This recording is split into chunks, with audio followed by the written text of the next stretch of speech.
friend. I'm from Oyala, so that colors it. Let him talk, I beg, Rudolph. All right, one man. Ayo says you should. All right. So thank you, Ayo, and thank you, Rudolph, for having me. I only really came on really because of Franklyne, who I'm hopeful to address, and I hope I have the space to address him. And I want to ask you a question, Franklyne, and I want you to address it. So I don't want to hear what Voltaire has to say. I don't want to hear what Jürgen Habermas or I'm asking you. You've already set the backdrop with all of the books you've used to line your backstage, so we know what you're projecting. So I'm asking you frontally, not Achebe, not Voltaire, not Confucius, you. So I'm painting you a scenario, because really what's led us to this space is a guy called Chinedu Rosevivor, and I only call him Chinedu Rosevivor because that was on his campaign poster when he wanted to be senator just as early as 2019. Anybody can Google it, you'll see it's all over the internet. So this conversation really comes into play because a guy called Chinedu Rosevivor, who cannot speak a lick of the Yoruba language, he is aspiring to be the governor of Lagos State. And that doesn't sit with the culture. It does not sit with the culture. Whether the rights and wrongs of it, we are Yoruba people and we're of a particular way, and it does not sit with the culture. The Nigerian constitution, whatever, it does not sit with the culture. That a person that cannot speak an ounce, a lick of the Yoruba word, but fluent, by the way, in Anambra dialect of Igbo, so it does not sit with the culture. So it does not sit with the culture. And all of this pushback now that Lagos is no man's land, it's a narrative that comes from your quarters, and we have heard it endlessly, and we have heard it enough.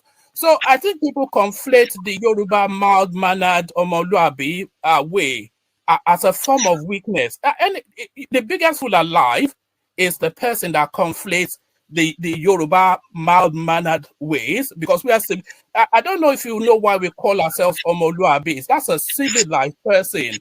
The Yoruba language is too nuanced to translate directly into English, but the sum total of the Omoluabi philosophy that underpins the Yoruba ideology is a civilized person.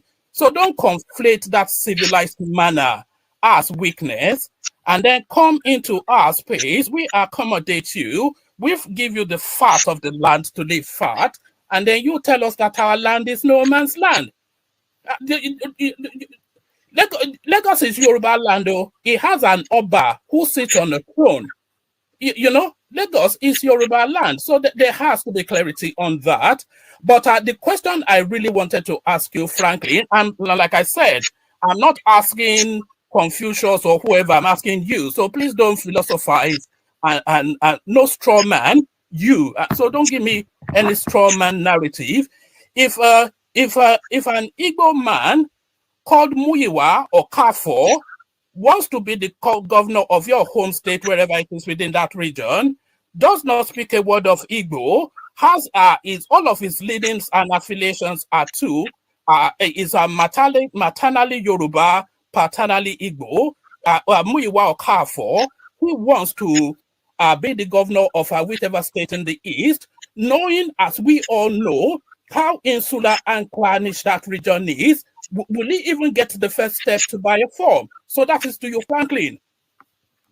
My brother, I will really push back, because the questions you just bundle up a lot of overgeneralizations that are quite untenable, and then push them as a question. If you're asking me a question, you should have to come at me like an intelligent man, because that question, at the tail end of it, it sounded less intelligent than I expected from you. Well, yeah, address it nevertheless. Listen, I gave you time to talk. Allow me to now address your question, because it's so very unnerving and annoying to address me this way. I am not a guy that you will just, so you can address the people so very clannish and insular. You know how insulting that is. That's the most stupid thing I've heard. Is that not the general perception of the region? Is that not how people say that region? I will choose, allow me to talk. I will choose not to answer your question. I can do that. You don't call a people. I spent a whole part of 4 hours here trying to make people realize how dangerous it is when you use certain words. And then you sat there to call my people, knowing how insular and clannish. What can be more stupid? What impudence? You stood before me to tell me that kind of rubbish, and you want me to take it lying low with you. What kind of nonsense is that? Is it because that we sit down and talk like Nigerians? I've been the guy, I've been an apostle of peace. And then you dare address me this way. You dare not do that with me. I am too intelligent for that. And then you are telling me to abjure myself, not to philosophize. Did you pay my school fees? You ask me a question, you tell me how to answer it. What impudence. Nigerians, you guys have a lot of effrontery on you. You don't do that kind of nonsense. At this age and level, before the whole world, you are addressing a man like me in such a manner. I have been respectful with everybody here today, but you dare not do that before me, or else I will wash you down, because I know I can do that. I'm capable of doing that. well, you yeah, you asked me a question, and then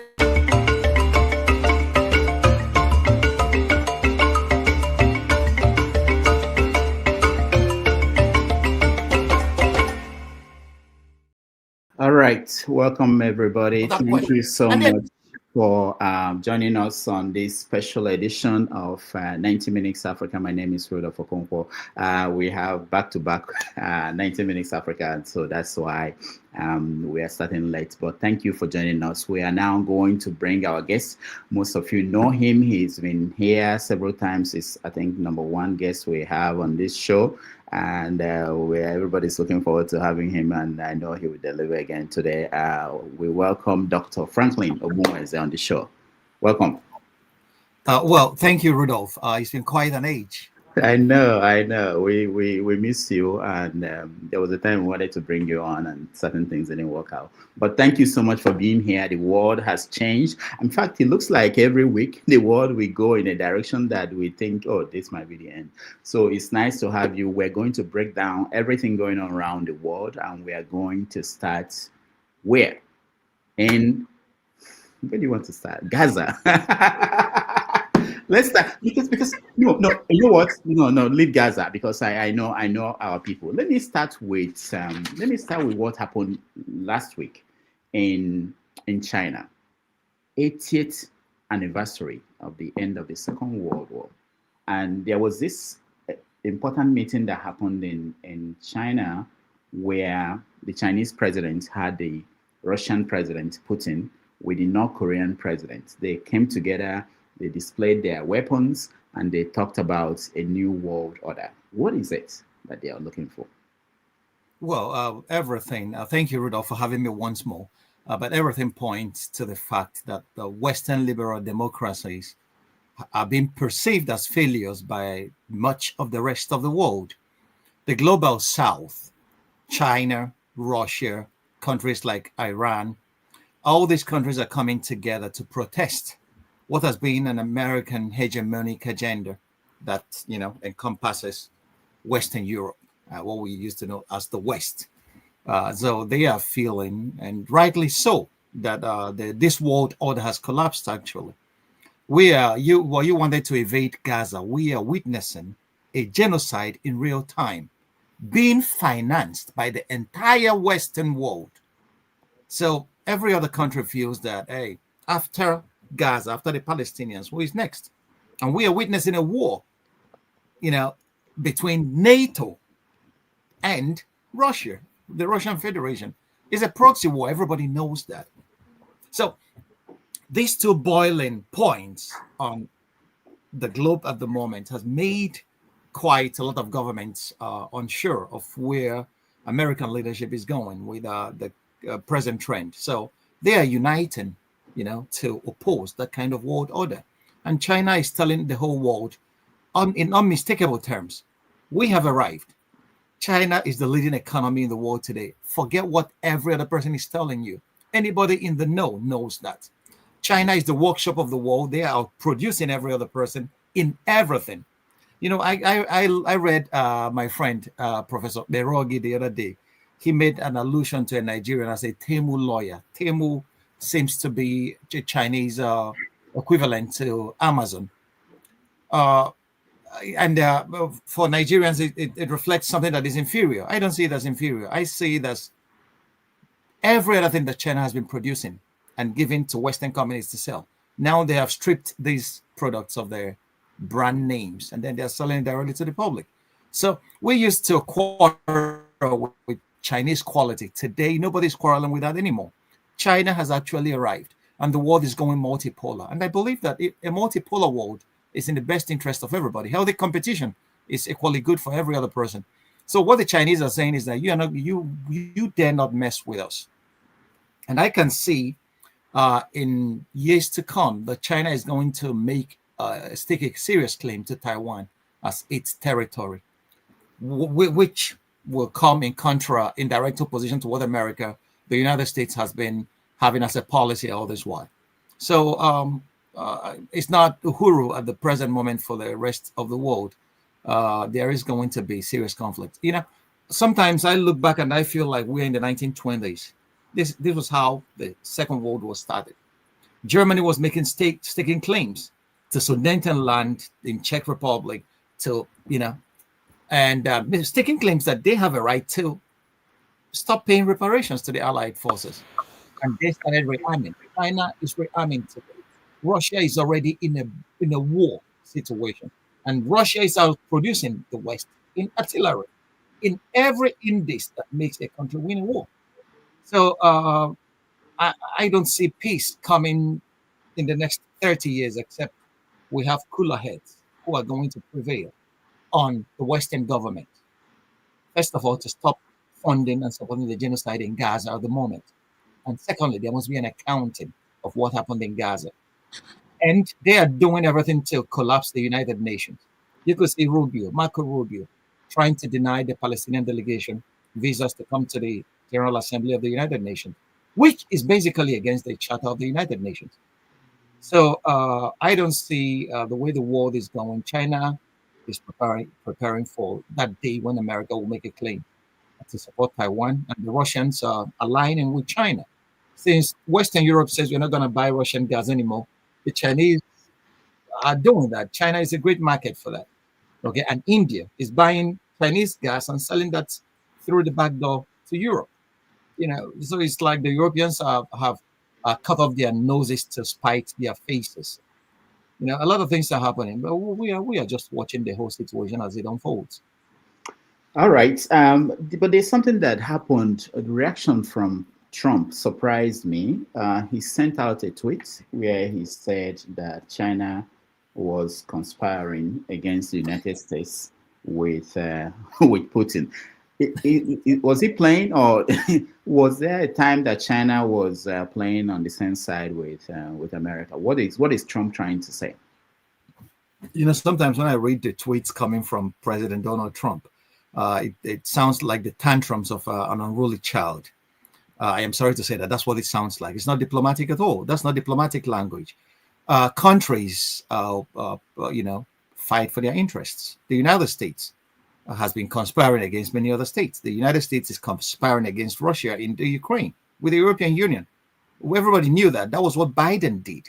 They refused to talk to the Russians. Even the Russians were making their security concerns, known to the Americans and to the European side. Angela Merkel came to the television to say, we never had any intention of implementing the Minsk Accords. We were just using it to make sure that Ukraine buys time to confront Russia. What is that? Isn't that a conspiracy? So you led the Russians on, but you were conspiring to fight them in a war. So now the United States, through Trump, is complaining that people are conspiring against them. Well, it's like, there's this adage in Igbo that says that somebody who kills with a machete doesn't let anybody get behind him with a machete. That sounds like what is happening here. The Chinese are going after their interest. Their interest is they need Russian gas to sustain the economy. And so they have to go to the people that have the products they require to, sustain such a very huge economy that is supplying the rest of the world with products and innovation today. The Chinese are way, like I have to make everyone realize the Chinese are way, way, way, way ahead of what the West is being able to show today. Look at the electric cars. They are the leading producers of electric cars that are more intelligent than what Tesla is producing. I am not downplaying Tesla or advertising for the Chinese, but if you look at the facts, this is what is happening.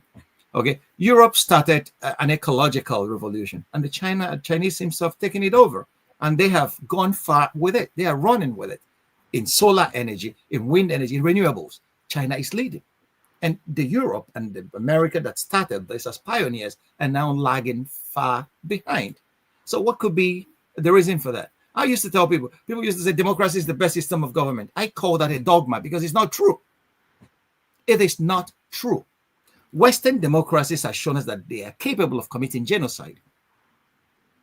While China, that is not a democracy in the sense that we have come to know it, has been able to enact a miracle that not even no democracy, no system of government has been able to do. Pull 700 million people out of poverty within 30 years. That's what the Chinese Communist Party did. 700 million people. China used to be reckoned as a third world country, but nobody can do that anymore today. The fastest trains are running in China. Renewable technology, Chinese are leading. They have started producing their own planes and they're producing their own weapons today. So I don't think that China is an actor that could be looked down upon. Those guys have arrived. And this is where Africans should take a leaf from. Africa is a continent of over 1 billion people. Although I see Africa's destiny was hijacked. But in spite of that, Africans should go back to the drawing board and ask themselves serious questions. What have we been doing? China has taken over tomorrow. We're still praying in our churches. Praying. Chinese are working hard every day. But prayer is the master key for us. But it has not solved a single problem in that continent. We are still the majority of hungry people on the surface of the earth today are Africans. We don't have food security. We don't have political security. Nothing is secure across the continent. Okay, so we allow external actors to come into the continent, finance wars, coups, and all whatnot, and get away with it because we didn't do our homework very well. So Africans should take a leaf and borrow serious leaves from the Chinese. We'll get into several issues, but let me get your view on this president of Brazil, Lula Silva. Yes, he recently, of course, Trump imposed 50% tariff on Brazil, and this is what he said. He said that if the United States doesn't want to buy from us, we will find new partners. The world is big and is eager to do business with Brazil. But we don't see this in most places. Most countries, they come down and beg Trump and try to, like some European countries, like Britain, for instance. Do you think that there is a shift in world order and that it will be more apparent as we go on in these few years? Hey, no. It's already apparent. The shift is seismic, okay? It's huge. China is doing business with every other person in the world today. China is doing business with the Brazilians. The Brazilians are going to be exporting their coffee to China to make up for the shortfall in what the Americans have been, importing due to Trump's imposition of tariffs. Everybody is doing business with China. And when Trump, released that tweet that they seem to be conspiring, no, these guys are signing deals, trillions of dollars worth of deals. That was what happened in Beijing on the sidelines of this military parade. India, the powers that have arrived, that have nuclear weapons, that have the population, are not even listening again anymore to what Europe and America are saying. They are going ahead, promoting their national interests, signing deals with those who are ready to do business with them. So America is just behaving like ancient Rome at its late stages of decadence, okay, screaming that they don't want to do anything with us. No, why are you imposing all these tariffs that Americans are going to pay anyway on goods coming to the United States? And this shows you one thing. The liberal market policies that they imposed on the African continent, they asked Africans to throw open our markets, no protectionism, no tariffs. By the World Trade Organization being headed by our sister, Ngozi Okonjo-Iweala. Okay, so we threw up our markets. African markets became a dumping ground for the flotsams and jetsam of the rest of the world. But look at Trump protecting the American economy. And this is what the West has always been. They have been protectionist. They have been protecting the economies. How much does Africa export to the West? Go through the process and find out. So these are the issues, and these are the unjust and unfair and unequal practices that the powerful countries, take up upon themselves. Nobody will do anything to them, and then we suffer what we must, and the powerful ones gain what they must. So that's the way it has been. But today, like Lula said, the Brazilians are not looking up. Brazil is a part of BRICS. South Africa is a part of BRICS. India. So that means how many people do we have in Europe and America? Europe and America matched together is 450 million people. China alone is 1.5 billion people. India let Brazil join that group, or even South Africa, all the African countries that are aspiring to that. Iran too. So you see, these guys, they have just pushed themselves on the offside position.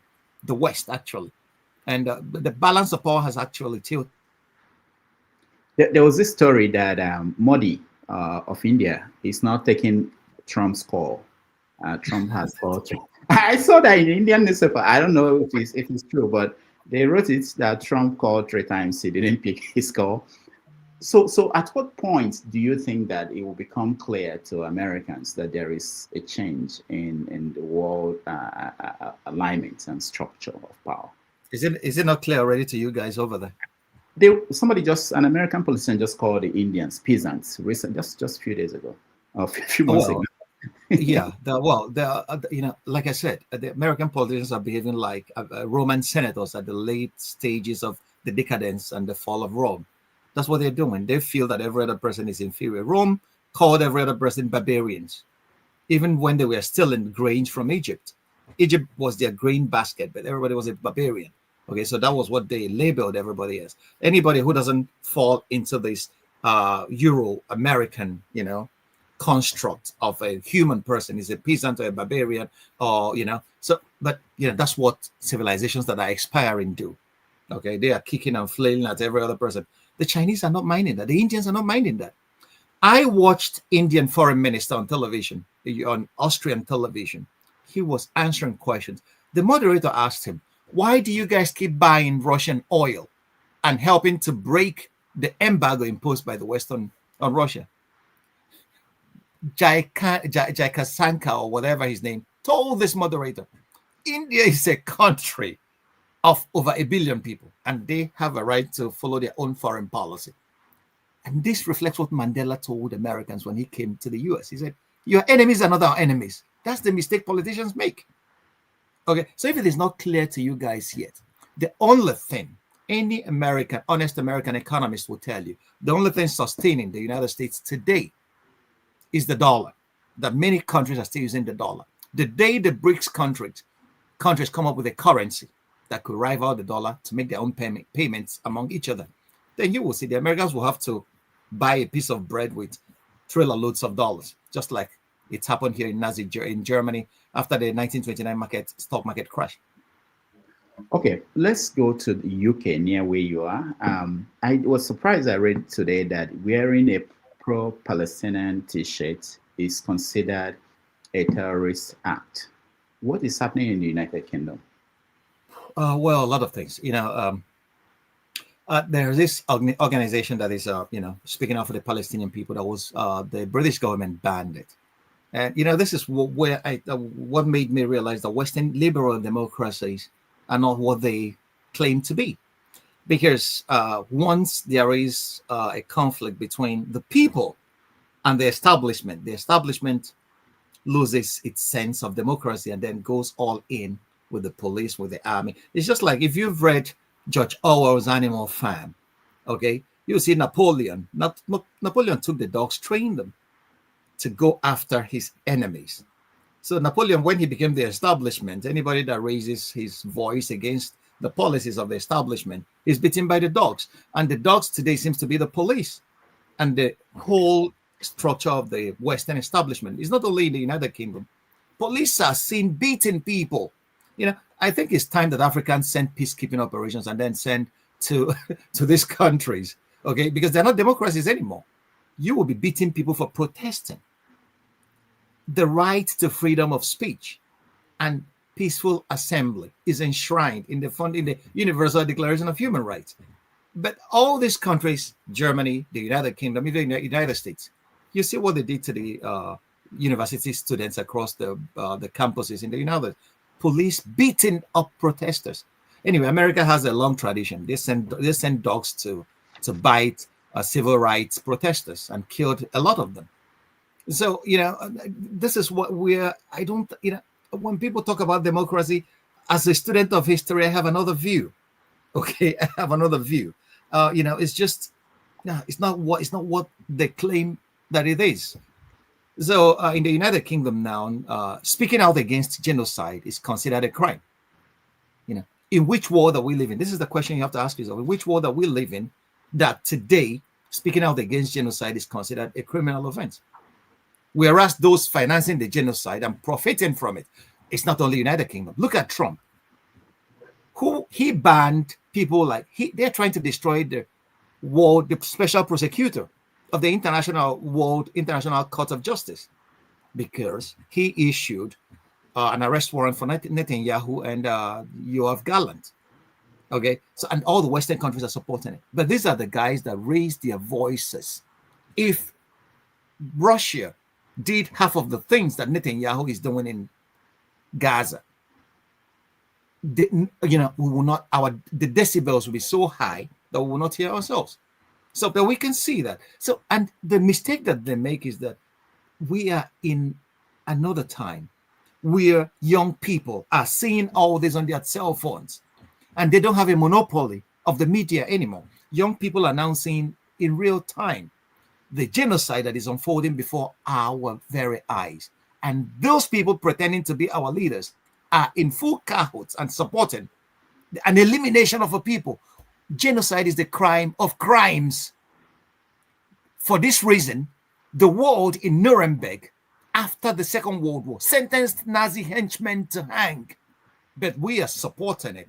And then you could see even religious figures are supporting the elimination of a people. And then we claim that we are human beings.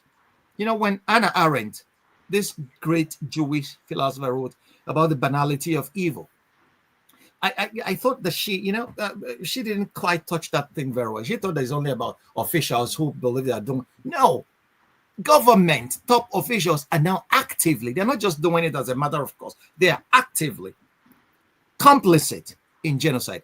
Major foreign Western companies are complicit and profiting of the murder and slaughter of a people. These are the things that it's unforgivable. I don't know how history is going to judge our generation. And we all are keeping quiet as if nothing is happening. Something is actually happening. And this is what McCurtis in his book called On People. The Western establishment considers the rest of the world as on people, that we're not people. They could do with us whatever they want. And they have, it started in Kenya. The Germans committed genocide against the Hereros in Namibia. And even today, they still refuse to pay reparations. Okay? And then telling them off in the most racist manner. If a Namibian raises question about that, he's dismissed as, what is this African talking about? The British built the first concentration camps in Kenya against the Mau Mau. You came to a people, occupied them, killed them. And when they protest, you call them terrorists. So this word terrorism has always been used by the establishment, colonial and imperial establishment, to label the people that are protesting the invasion of their lands in order to simplify their murder. That's what it has always been. History has shown that. And tomorrow they will come and tell us that democracy is the best system of government. Anyway, William Bloom, the American author, told us that America's greatest export, deadliest export, is not even weapons, is democracy. America has murdered more people in the name of democracy than every other country put together. I am not the one saying that. American authors are the ones giving us the evidence to that. The classified American documents or the classified British government document. The British government is running surveillance flight for the Israeli army that is presently committing genocide in Gaza. If you listen to Corbyn's tribunal that is going on at the moment, you will see people testifying to that. And we as tomorrow, these are the same people that will come to lecture Africans about human rights. You know, why, when I discuss these issues, I always think about it from the perspective of Africans who are involved in the conversation. And you hear them say things that sometimes I feel like maybe they don't have background information. So what do you make of African politicians, African regular people who are supporting what's going on in Gaza? And think anybody who is supporting a genocide is a moral imbecile. Anybody who supports a genocide is a moral imbecile. You can quote me anywhere. I have nothing to say to such a person. Nothing justifies a genocide. Nothing. They will tell you, release the hostages and genocide will stop. And then I am thinking, are these people sane at all? Nothing justifies a genocide. Nothing. In fact, there's nothing to say about it anymore. Anybody who tells you that something will justify that if Hamas committed a crime, that is a justification to attempt to wipe the Palestinian people out of the face of the earth, that person is a moral imbecile. Anybody supporting it is a moral imbecile. I have this. Look at it. Eichmann was tried in Jerusalem when he was caught in Argentina by Israeli agents. Go and read the transcripts of his trial in Jerusalem. Eichmann said, I was doing my job. I was doing my duty. But that's not a justification for the crime of genocide. That's the crime of crimes. So anybody who sits on the sidelines, my favorite historian, Howard Zinn, said you cannot be neutral on a moving train. Anybody who is neutral, even Desmond Tutu said it, if you are neutral, your neutrality doesn't help the oppressed. It favors the oppressor. If you keep quiet, if your education doesn't, John Dewey said it, if your education doesn't empower you to speak against injustice, your education is in vain. Now, there are Jewish people in America and around the world who are against what's going on. And of course, yes. And when you listen to them, they say that their disappointment is that after what they went through, yes, during before the Second World War, what happened in Germany, that in all of Europe, really, that to see their own people doing this to other people, they are horrified. Why is it that it doesn't get across to some Africans who look at this and still think that, especially when it could be used against you by a different... Yes, of course. You know, there was a book written by one author, that Palestine is a laboratory where they are trying and testing out all weapons that they are, and that's true. If you read that book, your eyes will open. Well, I have to tell you something, not only Africans, a lot of Western Europeans and Americans are not even aware of what is happening out there. You know why? Billions of dollars are being spent on propaganda to make sure that this message doesn't get across to the people. Okay? Thanks to the social media today, even the major social media companies, Facebook and all the rest of them, they are removing Palestinian content. You know, if there are studies that have, even in Germany and in England, there are studies that have shown that the BBC is biased against Palestinian content. The New York Times too. Sometimes I see the New York Times as a vuvuzela for genocide. It has never seen a war or a genocide that it doesn't support. So the major Western medias that our people consume are complicit in this genocide because they are parts of the Western establishment. So that may be one of the reasons why our people are not well informed actually about what is happening. Some of us have religious affiliations with Israel because their Bible, they see Israel as the kingdom of God. Okay, but these people never anyway, many of them they have not actually read the Bible. The Bible represents one of the most genocidal books ever written. Any psychosocial analysis of the Bible shows you know, you read so many sociopathological things. Abraham, for example, Islam, Christianity, and Judaism calls him the father of faith. And this guy rose up one morning and said he heard voices that God told him to go and slaughter his son. Nobody asked about Isaac's perspective on that thing. And this is the sociopathology that has been taught our people as word of God. And our people are believing that. Okay? Anyway, what should I tell people that believe that a donkey speaks? So I don't know. All right. I really I want us to get to Nigeria and Africa, but before we do that, next year America will celebrate 250th anniversary as an independent nation. Can you put on your thinking hat and tell us how you think the United States will look like in another 250 years? Well, it depends on who on the crop of leaders they elect. Leadership is everything. If Trump is still in power, like he is essaying assiduously to make himself a dictator, these are the signs that I'm seeing. He has renamed your Pentagon, anyway, to its rightful name, as the war.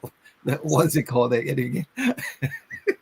War Department. So War Department, yeah, because but the Pentagon, what is his job? Is to make war across the face of the earth since 1945. Okay, so Trump it sounds like that bad child in every family in Africa that will come to you and say and tells you, if you say come and eat, they say no, my mom told me not to eat in your house. That's Trump sounds like that most times. So the issue is, I don't know what America is going to look like. America is a great country. One has to give that country that. But you have to know, where did America start? America started in genocide, was built up with slave labor, enslaved Africans. So these are centuries of injustice trying to be remedied. And those people who are now the descendants of the people who committed these atrocities, I don't know. They should actually try to take a very sound look at that country and what a force of good that country could be for the rest of us, the rest of humanity. But at the moment, reading anybody in the know knows that. For example, I will give you there's a great book written by Susanna Williams. This book is called White Malice. As the British colonial masters were being forced out of Africa due to the agitation of our independence fighters. Britain has already lost its empire because it wasted its resources fighting Hitler during the Second World War and overextending itself, and became heavily indebted to the United States. So its colonies, it could no longer sustain its colonies. It doesn't have the manpower or the money, and it could not effectively stealing from these colonies is not tenable anymore, because India has already gotten independence in 1948. So the African colonies, they could not manage anymore. So what happened? The CIA and the American State Department went in and started a recolonization project of African countries. And this was what led, you really need to read this book by Susan Williams called White Malice. Okay, and that was what led to the death of Lumumba in Congo. That was what led to the ousting of Nkrumah in Ghana. And they established, a chain of command to oversee Africa for American exploitation. And that's what has been happening here today. So if some people are going around with the rumor that Tinubu happens to be a CIA agent, you have to take such things seriously. It may be a rumor, but that's why in one of my writings, I called most of the guys ruling Africa as imperial auxiliaries. They are just like imperial warrant chiefs. They are appointed in Washington or Whitehall or any of these countries that the five big eyes nominated to take charge of a part of Africa. So these are the ones that actually nominate who gets to rule a country in Africa. And this is why, before anybody assumes Nigeria's presidency, he has to go to Chatham House. Chatham House is a policy think tank of the British establishment. Instead of talking to Nigerians, he goes to Chatham House to tell his British handlers what he's going to do once he's elected. Do for who? Is he running for the president of the United Kingdom or the president of Nigeria? Some of them don't even appear for debate on Nigerian television. But they have to obligatorily get to Chatham House to sing the songs of the British establishment. So, that's where Africa is at the moment. So most of the things that is happening around us And that's why we're not even developing, because they tell you what to do. If you don't do that, you are outside in the next coup. I will play this video, and when I come back, I want you to talk about, you mentioned the Roman Empire and how it collapsed. And you think that, and most people, not just you, most people think that America is going through that process. And I want you to watch this small clip, and then you can tell us about the similarities, if you see any. Let's look at this.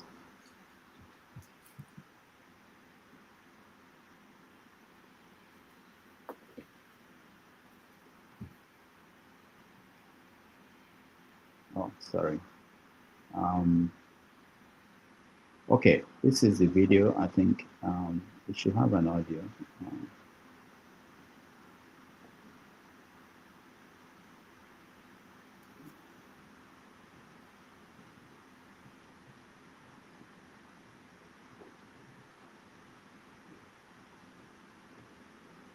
So there's no audio. I think I got the wrong one. But what is happening here is senator representing California, senator in Washington, is being arrested because he went to a place where secretary of, I think the person in charge of ICE was speaking, and they just didn't want him there, and they took him out. The FBI, not the police, arrested him, a senator. That was when I started thinking that, what is going on here is more serious than most people think. If a senator cannot stand up and ask a question, where a government official, in his own, this is his own senatorial zone, government official is proposing a policy, talking to people, and he wanted to ask a question, and he was arrested. We are seeing in America what happens in most third world, what they used to call banana republics. What we are seeing in America today, people are being disappeared off the streets. Anyway, this is what is called imperial boomerang. Every atrocity, every crime that these empires committed in the colonies, they are eventually going to bring back home. This is what they do in the colonies. People disappear and then nothing happens. Today, after September 11, 2003, the United States government were disappearing people, what is called extraordinary rendition, and sending them to be tortured. They are leasing out to be tortured in Syria or in Libya or in such other, even in Poland, in such other places, because they don't want to torture in the United States. So today, American citizens are being disappeared. They are being arrested on the streets and sent to countries they don't know. They have made a deal with Uganda, I guess, and then they are going to be sending people to Uganda in no distant time. So, imperial boomerang is real. The American police, the imperial police, go to the colonies and shoot people at random without consequence, with impunity. And it's happening in the States today. Okay. And it's going to be happening. So, these things are, whatever you apply to human beings in one place, you are going to learn to apply it to your own people. A crocodile eating your neighbor, once he finishes that meal and finds no other piece of meat, he will look at you and see that you're a good piece too. So that's what actually is. America, I don't know. I can't actually. My analysis is, they started under Obama, our brother. There was a stock market crash in 2008 when I was writing my doctoral thesis. And what happened? Obama bailed the liberal Democrats. I have been a liberal all my life. Obama and the Democratic Party bailed out every other person except the people that need it. The ordinary man on the street. Wall Street got bailed out. Wall Street was responsible for the stock market, for the crash. Detroit got bailed out. The banks, the insurance companies, and they made a killing. They went back and started where they stopped. But the ordinary people were left to their own devices. And what happened? The backlash was the election of Donald Trump, because people were so much frustrated, and Trump was elected. And then Trump came feeling that he has a majority. And then, there was an interruption of the Trump Make America Great Again, which for me is make whiteness great again. And then now he's trying to, on the strength of that dissatisfaction with what the liberals have been able to do. And he's now running a government that is destroying the very fabric of the American society. Okay? So that's exactly what is happening. And if it continues this way, in 20 years, America will be embroiled in many wars across so many fronts, and the economy at home is going to suffer. Okay? If we don't face a nuclear annihilation, nobody knows. But that's the way, that's the trajectory we are watching now, because it's happened. You can arrest a senator on the Senate complex. Julius Caesar was killed at the Capitol in Rome. And Rome started degenerating at that point. It took it 400 years. It was not an event, it was a process. And America is undergoing that process at the moment. The people are not saying it yet because it has not started affecting their pockets. Okay? Oil is still flowing freely. They can still buy cheap gas, and their products are still coming from China because China holds America's debts. But once this thing stopped, and the United States is, going on a confrontation course with many countries that should be partners in development for the benefit of every other person. China, India, in the Middle East. And what is happening in Gaza is turning a lot of people against the West. I don't know why they don't see that. Their policymakers don't see that. So if it continues this way, I am afraid for our Earth, because I think some sociopaths will try to blow up the whole thing one day, and then we all will be blown to smithereens.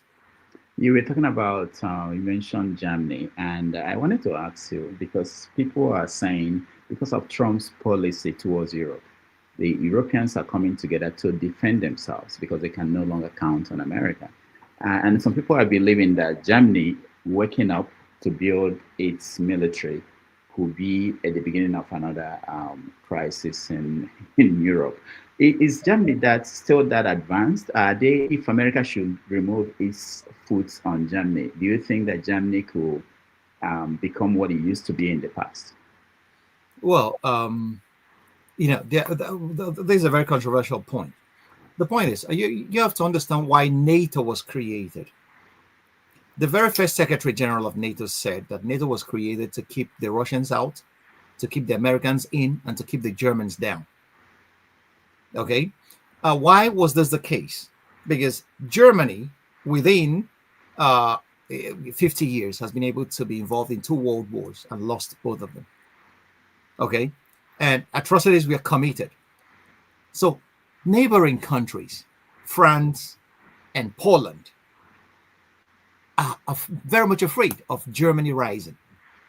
Okay, so the United States has more bases in Germany than they have in any other country I can recall. Why is that the case? It's just to keep the Germans down, because the Germans, actually, you have to know the American technology. American greatness after 45 was built on German technology. The technology that the Nazi scientists were able to create for Hitler, for his war effort. The guy that sent America to the moon was Werner von Braun, who was building rockets for Hitler in Peenemünde in northeast Germany. You have to read about the Operation Paperclip, where American agents were kidnapping and scurrying away German scientists to the United States to start rebuilding everything they did for Hitler for the American government. And many of them ended up under what is called DARPA, DAPA. And then you have to understand as well that the German, most of CIA was populated with German agents, and especially the Russian branch. Okay, we are populated with Nazi agents that worked for Hitler, not Hitler's agents, Gehlen and all the rest of them. So Germany rising will take some time. Germany is quite an advanced country, no doubt, but it will take quite some time, because if you look at the demographics, I have one of my friends introduced me to a French sociologist, Emmanuel Todt. Emmanuel Todt wrote a very wonderful book about the decline of the West. Everybody should read that book. Decline of the West, the defeat of the West in the Ukraine. He wrote about the decline of the United States as well. The German family structure and the fact that Germans are no longer producing kids like they used to do. These demographic changes is going to radically affect. It's affecting already the productivity in Germany. And people are talking about, in Germany, there's a concept for it. They call it the Fachkraftmangel. They don't have enough labor force. to man, the expertise to man almost major sectors of the economy. So it's going to take some time, but I don't think that the Europeans are united enough to form a common front for a common defense. They will still depend on the American nuclear umbrella for their defense. But this defense was primarily aimed as a defense against the Soviet Union. But we have to know that the Soviet Union dissolved itself in 1989-91. So to say, there is nothing more to defend against until this present NATO encroachment on what the Russians considered their red line, Ukraine. And then the Russians had to go to war to, exact their demands. And then Europe is now talking about, in some quarters, some people feel that European politicians have actually messed up the European economy, and they don't see any other way out, and they're trying to go to war to cover up the fact that they have messed up the economy. There is a school of thought that is propounding this theory. But the way I say it is that peace would do Europe and the rest of the world a lot of good. This is why, people, sometimes when I talk about Trump, people think I support Trump. No, I don't. What I know is that his instincts about the war in the Ukraine is correct. Okay, even a broken clock can be correct twice a day. So his instincts about Ukraine is right. The Russians were provoked into marching into Ukraine. And the United States, because Russia sees itself as fighting a proxy war against the Americans, not against Ukraine per se. So, and that's why they insist on talking directly to the Americans. And if Biden had talked to Putin when they wanted to talk about it, and if they are not being deceived with Europe saying they are going to implement Minsk, whereas it was a cover to arm Ukraine to fight a war against Russia. If all this had not been the case, we would not be talking about the war in the Ukraine today.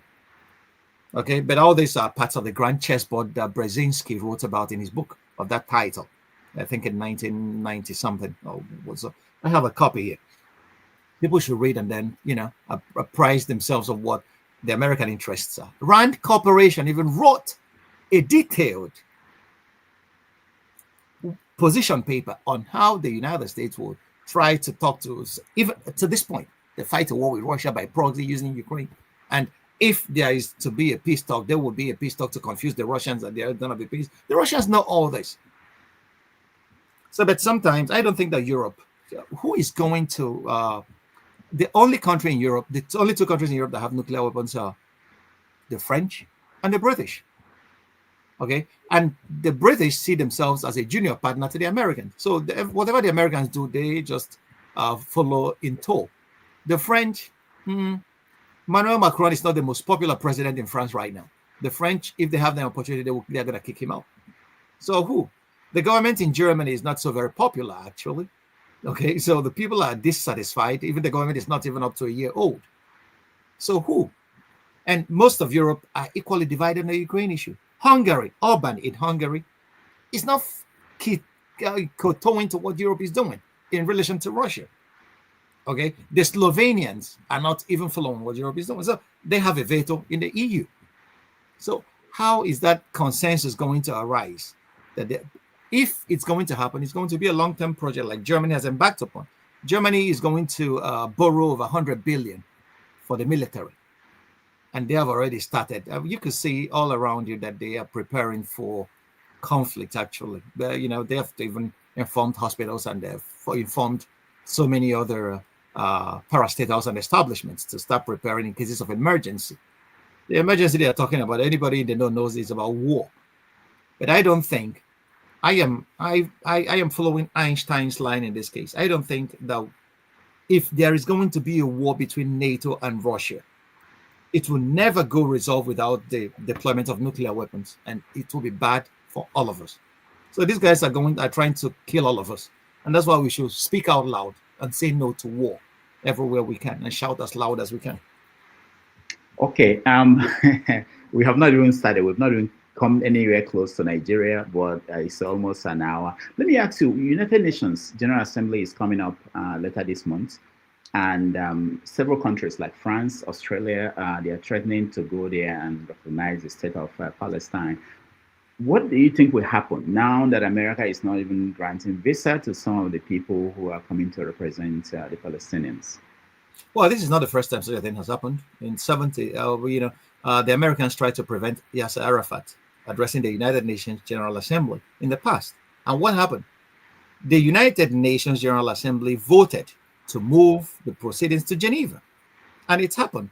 Arafat spoke to the UN in Geneva. So if the UN could rally and get its act together and move the proceedings to Geneva, the Palestinian delegation would, well, speak to them there. But the point this time is that majority of these countries we call the West are complicit in this genocide, and they are supporting Israel with diplomatic cover, not only with weapons. Germany is the second largest shipper of weapons to Israel after the United States. Okay, France, all of these countries are providing Israel with diplomatic cover for the atrocities that are going on in Palestine at the moment. So we are all seeing that. And that's why the US are trying to use every trick in the book to make sure that the Palestinian delegation doesn't speak to the United Nations. Okay. And it's just like what they are doing with the refugees.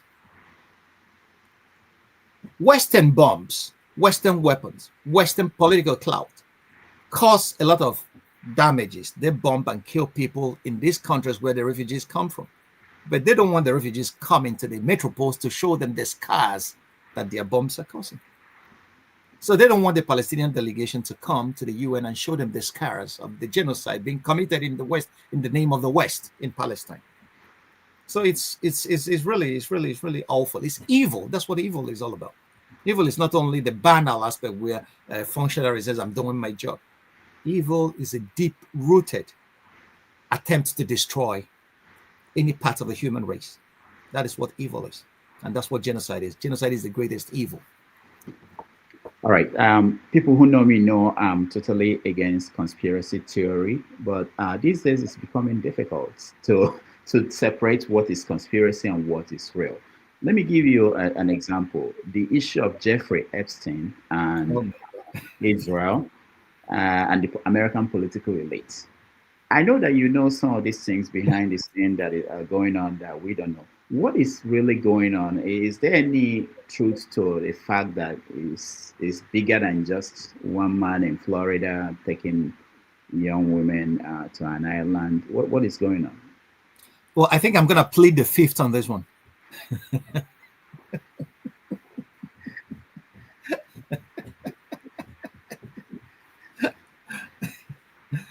Oh well, I'm going to repeat what people are saying. Okay, I'm not going to give any opinion either way. People are saying that Jeffrey Epstein is a Mossad CIA operation. Okay, honey pot operation, honey trap operation to trap major American and Western European politicians and compromise them. Okay, that was Epstein. The court documents showed this Jeffrey that sued Epstein to court. The documents showed that these guys were transporting little kids to have sex with older men. So the evil about that is a rape of children because children cannot consent to sex. Okay, sex requires consent, and a child is a legal minor. A child cannot consent to it. Okay, so and then people are saying that because of that, because high level people and principalities and powers are so much involved in this business that they whacked him in mafian terms. That's what I heard. Other than that, I don't know any other thing. I cannot say either way. But all I can say is that he died in suspicious circumstances. The circumstances, they're just telling us stories. Okay, it's like who killed Kennedy. Okay, the people who allegedly had Kennedy whacked sat in the Warren Commission to determine, what should be presented to the public and what should not. So it's really a dirty thing, okay? And this is what it shows: power, like Lord Acton said, power corrupts, and absolute power corrupts absolutely. And this is what you see in empires. America became an empire, and America lost every moral sense of moderation. Okay, anybody could just get in and do anything with government power. You need to read the biography of people like James Jesus Angleton to see the atrocities and the evil that this man was capable, or that of Allen Dulles. I finished those 2 books. I finished Alan Dulles and I got James Jesus Anglin. These were CIA. Alan Dulles was CIA director. Kennedy had to get him. Kennedy fired him, but he didn't go into retirement. He was among those that was reportedly to have plotted against the murder of JFK. And James Jesus Angleton was a part of it as well.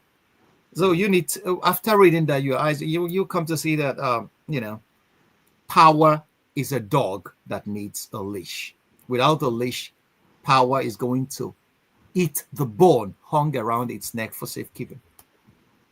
All right, we're going to take a break. When we come back, Dr. Franklyne will tell us about what's going on in Africa. Where in South Africa, they are kicking out Africans from the hospitals in the country. In Nigeria, they arrested a Palestinian representative in Abuja after an Israeli official visited Nigeria. We are going to talk about Simon Ekpa and his conviction and what it means for those who are fighting for self-determination. So we take a break. We'll be right back with Dr. Franklyne Ogbunwezeh.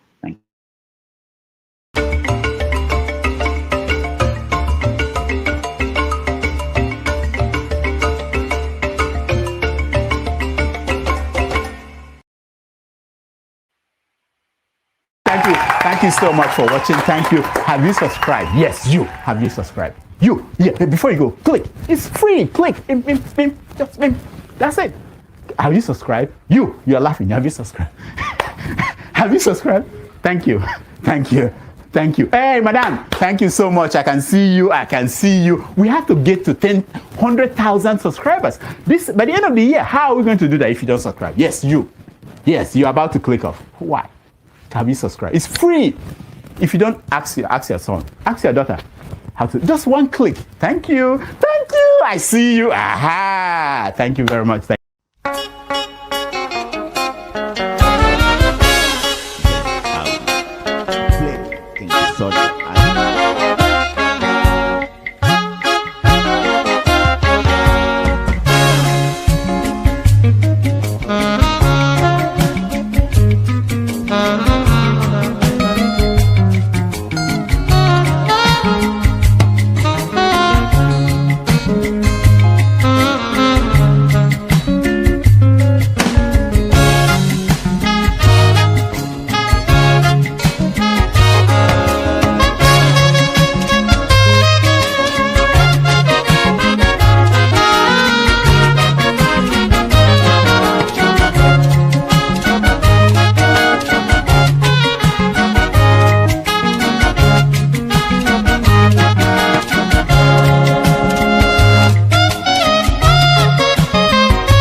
right, welcome back, everybody. Thank you so much for hanging in with us. And Dr. Franklyne, thank you so much.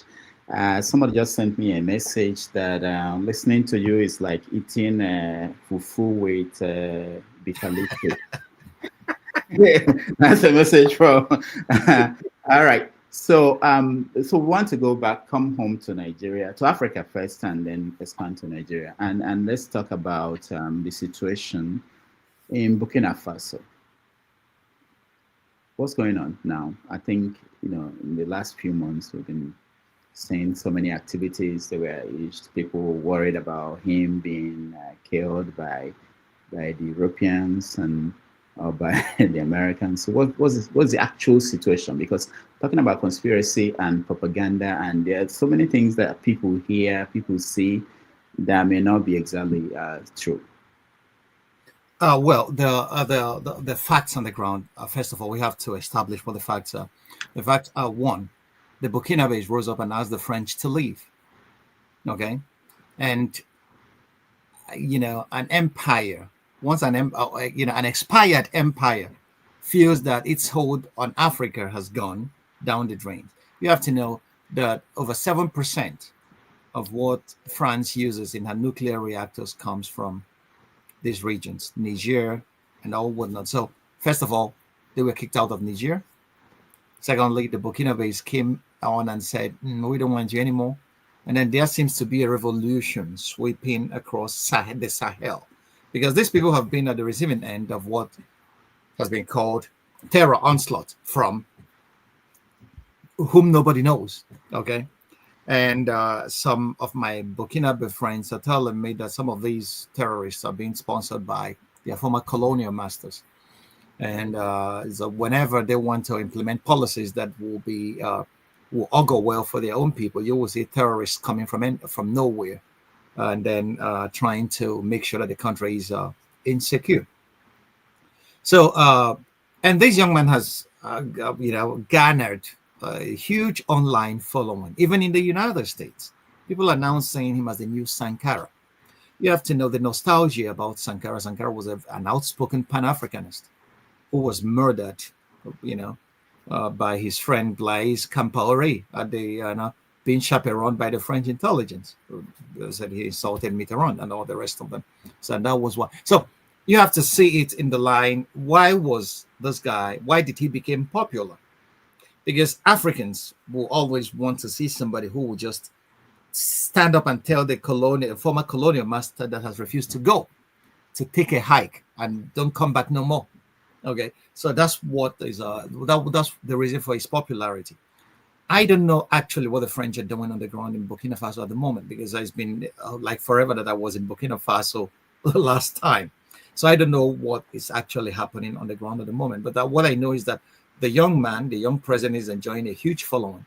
And after the coup in Niger, Mali, Niger, Burkina Faso, and these Sahelian states actually started getting into what is called a close cooperation with each other, because they have enjoyed a common history of being under the yoke of the French.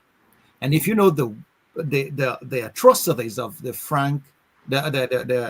France-Afrique policies of the French government under Jacques Foccart, if you read that up, you will come to see why these guys have this historical memory. The Burkinabes have not forgotten what the French did to them, and they have not forgotten that until the murder of Sankara, and and how the economy was mismanaged. And Burkina Faso, that used to be one of the largest producers of cotton in Africa, became a bread basket virtually. So that's why this guy is enjoying a huge popularity across board, and many white people are now have gotten to know him and they will ask me questions. What about the guy in Burkina Faso? Everybody seems to like him and all whatnot. So, but I don't know actually the status of the issues on the ground at the moment. But all I know is that he has a huge following, and he has been able to be consistent in his rejection of being teleguided from Paris or from the Elysee Palace. Okay, in South Africa, I saw this video that was horrifying of ordinary South Africans going into hospitals telling them, if you're a Nigerian, if you're an African there, you should leave.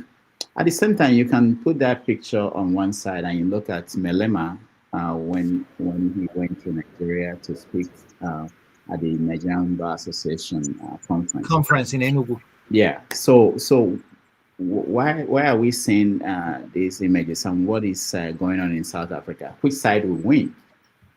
Well, it's a very sad situation. It's really a very sad situation. But I have my experience in this line of work, human rights, my experience in international issues at a very high level has taught me the very first question I ask is, who stands to profit from such things and who is financing it? Anywhere you see an agitation, ask yourself who is financing this and who stands to gain.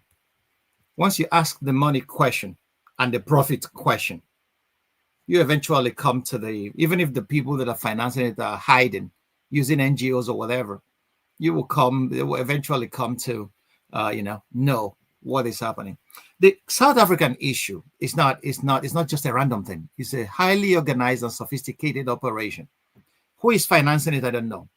Somebody is trying to create an internal tension in the South African society against foreigners. We call it xenophobia. The South Africans are xenophobic. I don't believe that. I believe that there are people who stand to gain by making sure that there are internal dissensions within that society, that Africans turn on Africans again and repeat the kind of thing that happened in Rwanda in 1994. Can you imagine a South African whom the whole of Africa and the rest of the world joined to fight against apartheid, standing up to tell a Nigerian, a member of one of the states that put in resources, money, offered refugee to South African refugees, ANC fighters? Okay, Nigeria was one of the leading members of the Franklyne states. And you will tell a Nigerian, stand up and leave the hospital. Doctors are trained and they swear the Hippocratic oath to take care of human beings, not South Africans or Nigerians, human beings, human individuals, human persons. And somebody will come and with all effrontery, and it's being filmed and distributed online. For whose benefit? So who stands to gain from that operation, and who is financing that? So that's the question we should ask. On that one, it's really a sad situation. The earlier the South African government arrests this situation, the better for all of us, because it's not going to end until they start spilling the blood of foreigners on the streets of South Africa. They will not say that. I know some people in authorities may be aware and they are fully supportive of it. They think that the foreigners are their problem. Foreigners are not their problems. Malema knew this when he's talking about the EFF, economic freedom fighters. Mandela compromised on the economy of South Africa. This economy of South Africa was left in the hands of the apartheid managers, the guys that actually oppressed South Africans. The economy was left in their hands and the hands of the Indians. The capitalists remained.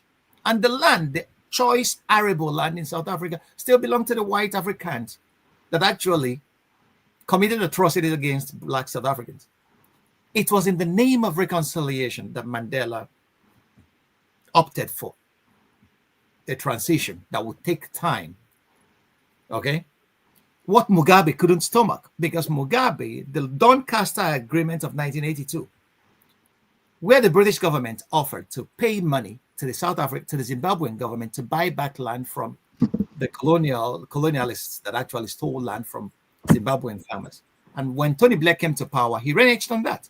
And Mugabe said, hell no. Ask the squatters to go take back what belonged to them. And then the whole West that supported apartheid in South Africa, every major Western country that is supporting the genocide in Gaza today supported apartheid in South Africa, even the United Kingdom. Margaret Thatcher and many of his MPs from his party were wearing vests that were written "Hang Mandela" to Parliament. So this is the same league of genocidaires that are supporting what is happening in Gaza today. They supported apartheid in South Africa, and they came and imposed an excruciating embargo and sanctions on Zimbabwe because the British government reneged on her pledges. The Zimbabweans took action and tried to get their land back.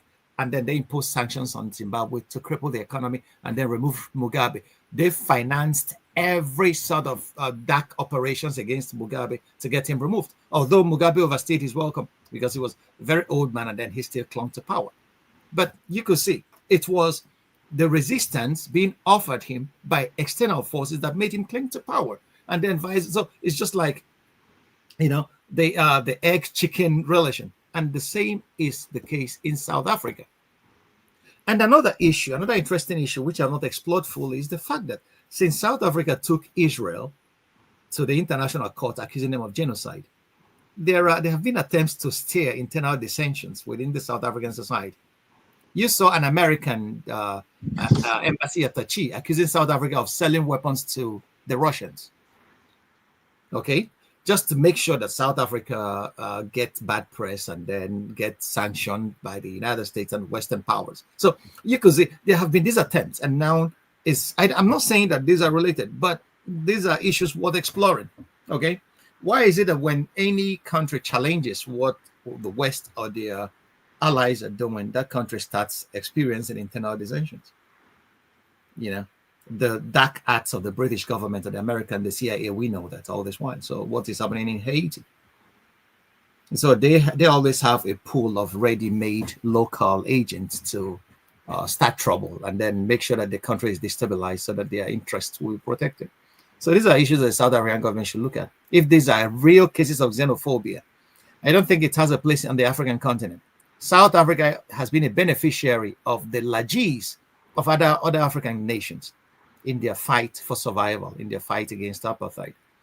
So I feel it's being ungrateful when South Africans rise up and then start kicking out other Africans. Africa is a home of all of us, and we should be able to feel at home across the length and breadth of that continent.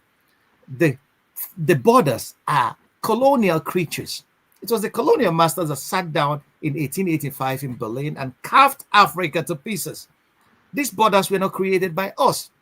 So why should we assume these epistemic borders in our heads and start discriminating against one another? It's really shameful. That's the height of ignorance, I have to tell you that. So if you look at a country like Ghana and what happened recently with Ghanaians rising up and saying that Nigerians should leave, what is behind that? Is it the same phenomenon? Do you think that there are some people sponsoring people in Ghana to rise, or is it internal? All those agitations are financed. I've been a human rights activist. Okay, they are financed. You will see people coming to you with money and telling you, "Oh, this is how you write proposals. I want to do this," and then the proposals are corrected and then sent back to you. And at the end of the day, you have to implement it to the letter. So, these are organized. They are well organized, and organizations require financing. Who is financing those? But in spite of that, I really have to say something. Like Nigerians that are living in foreign countries, I can't understand when somebody says that Nigerians are doing that. Nigerians, as if to say Nigerians came together in a meeting and decided to be committing one sort of crime in a particular country. That can, these are the stuffs of genocide. Once you start accusing a particular people of one crime, this is what the Israeli president said, that there is no innocent person in Gaza or in Palestine. How can a leader say that? It's genocidal statement. So Nigerians as a group no group can commit a crime or be bad in all things. If individuals commit crimes, these nations have laws to take them to tasks. There are Nigerians in jail in many countries because they committed crimes and the law took its course. So why can't the law be allowed to take its course? Why label a whole people as either criminals or as undesirables or as people? Once you start labeling people, you are just setting them up to be murdered. So if a Nigerian commits a crime anywhere, there are laws. The laws should take their course. But this organization, just to label a particular group of people, Nigerians are not innocent of that. Nigerians did it to Ghanaians in the 1980s during the famous Ghana Must Go imbroglio. So, these are the kind of things that one has to be faithful to history. But whoever does it, it doesn't make it right. Okay? So labeling a people is the shortest route to slaughtering them. And then we should eschew such measures across the African continent. We are actually brothers. All right. In Nigeria, you mentioned, I think, a Palestinian representative was arrested in Abuja. Now, we read stories like, we read this stuff, and what do you make of that? How did that happen? Well, it seems that there was an overture by the Israeli mission in Nigeria towards the Nigerian government, and after that, this arrest happened. I don't know what to make of that, but you have to know, if you study the history of Nigeria's diplomacy, Nigeria has always been on the side of the Palestinians, because the Palestinian struggle has been an anti-colonial struggle. Okay, if you listen to Mandela, you will hear him when he got out of prison. He will say that our independence is not complete until Palestine is free. Okay, so Nigeria, during the Arab-Israeli conflict in 1973, Nigeria joined the non-aligned movement to impose an oil embargo on the West, who are supporting Israel. Okay, so during this time, many Western autobahns or expressways were bereft of cars because there were no oil. The whole Arab countries and Nigeria, Nigeria's foreign policy has been pro-Palestine, but it seems to have changed under Tinubu. I have not seen his foreign policy position paper, but it seems to have changed, and now they are arrested. I don't know what the guy was accused of, why they arrested him, but I knew that it was shortly after the visit of the Israeli ambassador to Nigeria, or whatever, a high official in the Israeli mission, that they did that.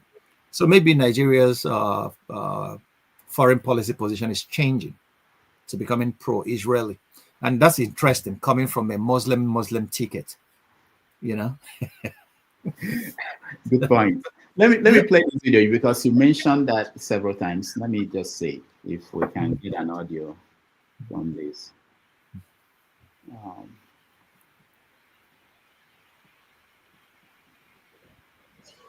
Which some political analysts make is to think that their enemies should be our enemies. Our attitude towards any country is determined by the attitude of that country to our struggle. Yasser Arafat, Colonel Gaddafi, Fidel Castro support our struggle to the hilt. That is the position. One of the mistakes which some political analysts make is to think that their enemies should be our enemies. All right. So the key point was the idea that their enemies should be our enemy. Let me get you back to the main topic we had today, Simon Ekpa and his conviction. What do you make of that? We have videos of you in the past talking about Simon Ekpa. Mm-hmm. And I don't know if you want to listen to yourself again. but let me see if I have it handy. No, I don't have it. But anyway, there was videos of you talking about him in the past, and I wanted to know now that he has been convicted. What do you make of that? Like I said, there are places where the law works. It's not like Nigeria, where Nnamdi Kanu is still in jail.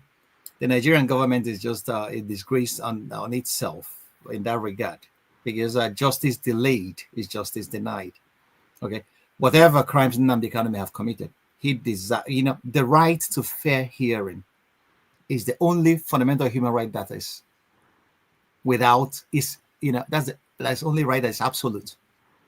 So they're not giving him a fair hearing. They should give him a fair hearing. What Ekpa will never say is that he was not given a fair hearing. So he can equally appeal his conviction. I wasn't in the court. I'm still to read the judgment, actually, to see what I actually got from the newspaper report. The Finnish newspaper I read then, the day he was convicted, was the fact that he was convicted on aggravated tax charges, on terror-related offenses, and on supplying weapons, ammunition, and bombs. to groups that were causing insecurity in Southeast Nigeria. And if these facts are correct, that person should rot in jail. I am not mincing words. If you go back home today to Nigeria, that has nothing to do with agitation. Okay? These guys have empaneled a situation where gangsters have hijacked the southeast of Nigeria in the name of whatever agitation, I don't know. That's not the way to agitate for a people. You turn in on your own people and slaughtering your own people in the name of agitation. They are telling people to sit down at home on Mondays and not go to work, thereby destroying the economy of the Southeast, just to show Buhari that they are angry. Which sensible person will ever cut off his nose just to tell his face, you are an idiot? You know, sometimes but there's nothing anybody will tell me in this case to make me have sympathy for such people who are relaxing in Western countries and then causing mayhem at home in Nigeria. How many people have these unknown gunmen killed? And tomorrow they will tell you we are not responsible for that. But they are on radio every other day asking people to go and do this and do that. And they think that what they say will not affect some people who are crazy, and then they go out to carry out those acts. We are Chike Akunyele was killed in the heat of this insecurity thing, by whom I don't know. I'm not saying that it was these people that killed him or the other people. But this climate, this ecosystem of terror was empaneled by their broadcasts. And there is no way they would, if it was proven in the Finnish court, it was proven beyond reason, because this is a criminal offense. It was proven beyond reasonable doubt. So the evidence tendered before the court led to his conviction. So these are the people that actually destroyed a section of Igbo youths, Igbo future.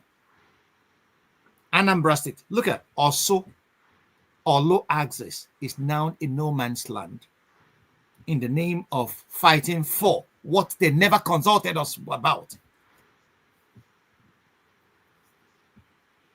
So if you are fighting, why don't you go to Lagos or Abuja to attack Buhari, that was the guy that was holding Nnamdi Kanu? Why come home and kill hapless women? Aaron Dizog is now running from, helter skelter. This is the ecology empaneled and created by these people. And they call it agitation. They're fighting for Biafra. So after killing the people you're fighting for, then you will come and rule over what? It's only a fool that will burn down his country to rule over it. That was Sun Tzu. Only a fool would do that. And these guys there's the height. This is what happens when charlatans put up a gab of messiahs on themselves, try to save. Who told you that Igbos needed to be saved? By who? By you. You are too small to save the Igbos. The Igbos have been saving themselves. And everybody, all the Igbo intellectuals, everybody disappeared, left the scene for a bunch of artisanal charlatans to hijack the Igbo pain about Biafra and then tell us rubbish. Yeah, we have listening to their broadcasts. If you're a sensible man, you will just you have to throw up. It's a shame that somebody is convicted in Finland, but the trial, they're holding Nnamdi Kanu all this while. They should put him on trial and then give him his day in court.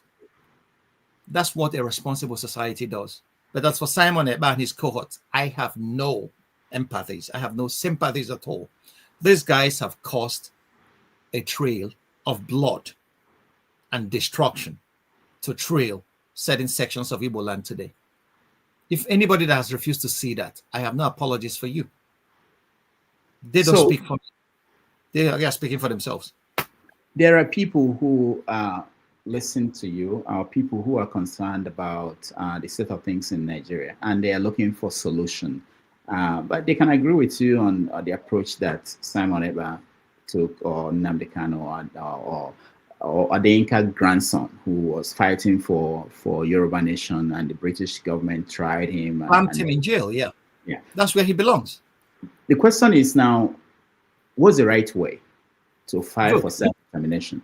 I wrote, when Nnamdi Kanu was rising, I wrote an article that went viral. when Buhari arrested, I wrote Nnamdi Kanu has won. Okay? And I foresaw all this. That someday will come when people will be worshiping him as God. And they started calling him Chineke. And that was how the Jesus movement started. People that never even met Christ were the ones writing about him. Okay? I foresaw that. History keeps repeating itself. And at a point, I wrote another article. Nnamdi Kanu, now that you have shown the world that Buhari wasn't a Democrat, do you know what you could do?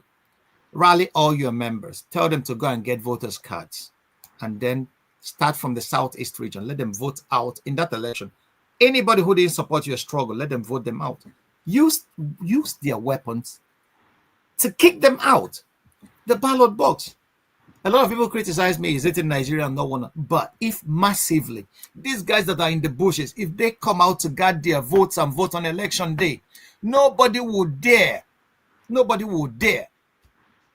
to steal their votes. But they didn't do that. Because if Nnamdi Kanu has been elected, if he has gone the political way and was elected into the Nigerian Senate, he will be a lightning rod on the asses of people like Akpabio.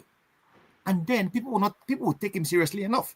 If IPOB or whatever has been able to elect their members as members of House of Assembly across this whole southeastern states, they already have their Biafra without even firing a weapon. If the governor doesn't follow, they will impeach the governor and put somebody else. You use the tools that your adversaries offered you to beat them in their own game. That is what Malema is doing. That's what he's doing in South Africa.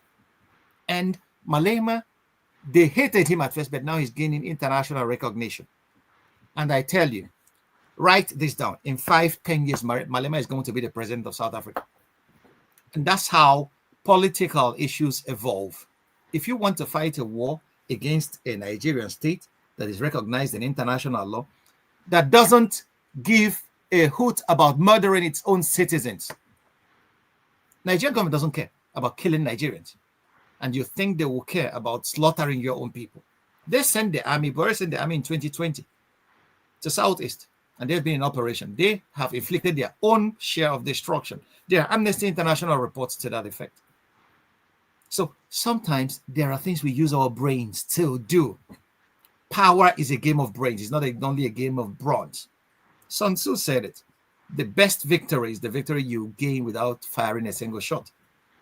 But our people will never listen. We behave like Okonkwo in Achebes things fall apart. We have a lot of brawn, a lot of energy. But where's the brain? Without brains, no matter how powerful you are, you will be brought down by a simple human being that can think. James Madison, the third American president, said it, that knowledge must forever govern ignorance, and that those who wish to be their own governors must arm themselves with the power that knowledge gives. But once we call everybody who wants to advise us on the way to go about this agitation as an intellectual, that's what they called many of us. Don't go this path. This path is going to lead to destruction. They call the way of intellectuals. We don't know anything. I have seen revolutions. I have visited countries like South Sudan. I have visited countries like Eritrea.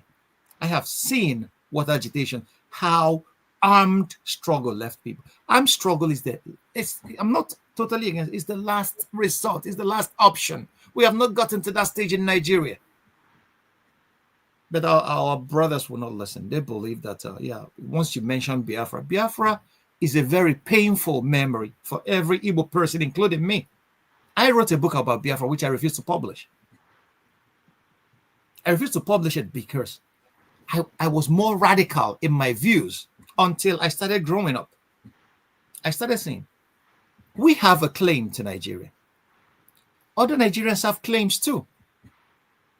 And what do you do where conflicting claims are confronting each other? You can either sit down and dialogue it out, or you kill each other. So if you kill each other, somebody told me, don't ever die for your ideas. They may be wrong. And that's one of the pieces of wisdom I have always embraced. I may be wrong, and I die or destroy people for my ideas. But once you dialogue with your opponents, you will get to see their vision, and then there could be compromises. But that's what we refused to. And then Simon Ekpa was in Finland, ordering people to go and slaughter their opponents in southeast Nigeria. So the court found him guilty and rightly sentenced him. We are waiting for his appeal. If it's confirmed on appeal, then he will spend 6 years in jail. And that is a warning shot to anybody who is using the internet to incite people to violence. You know, once people seek justice to that effect in any foreign jurisdiction, just know that they're going to get justice. So now, that you have a freedom of expression doesn't mean that you have a freedom to call for the murder or for slaughtering your political opponents, whatever the case may be. When I put out that you are coming, some people sent in some comments. One of the common ones I saw here is that, people who are familiar with your position are saying that, Simon Ekpa or Nnamdi Kanu, that Mandela was once tagged a terrorist, that Arafat and people like that, even in Israel, that people that started the state of Israel, they were terrorists. That is a common trend across history.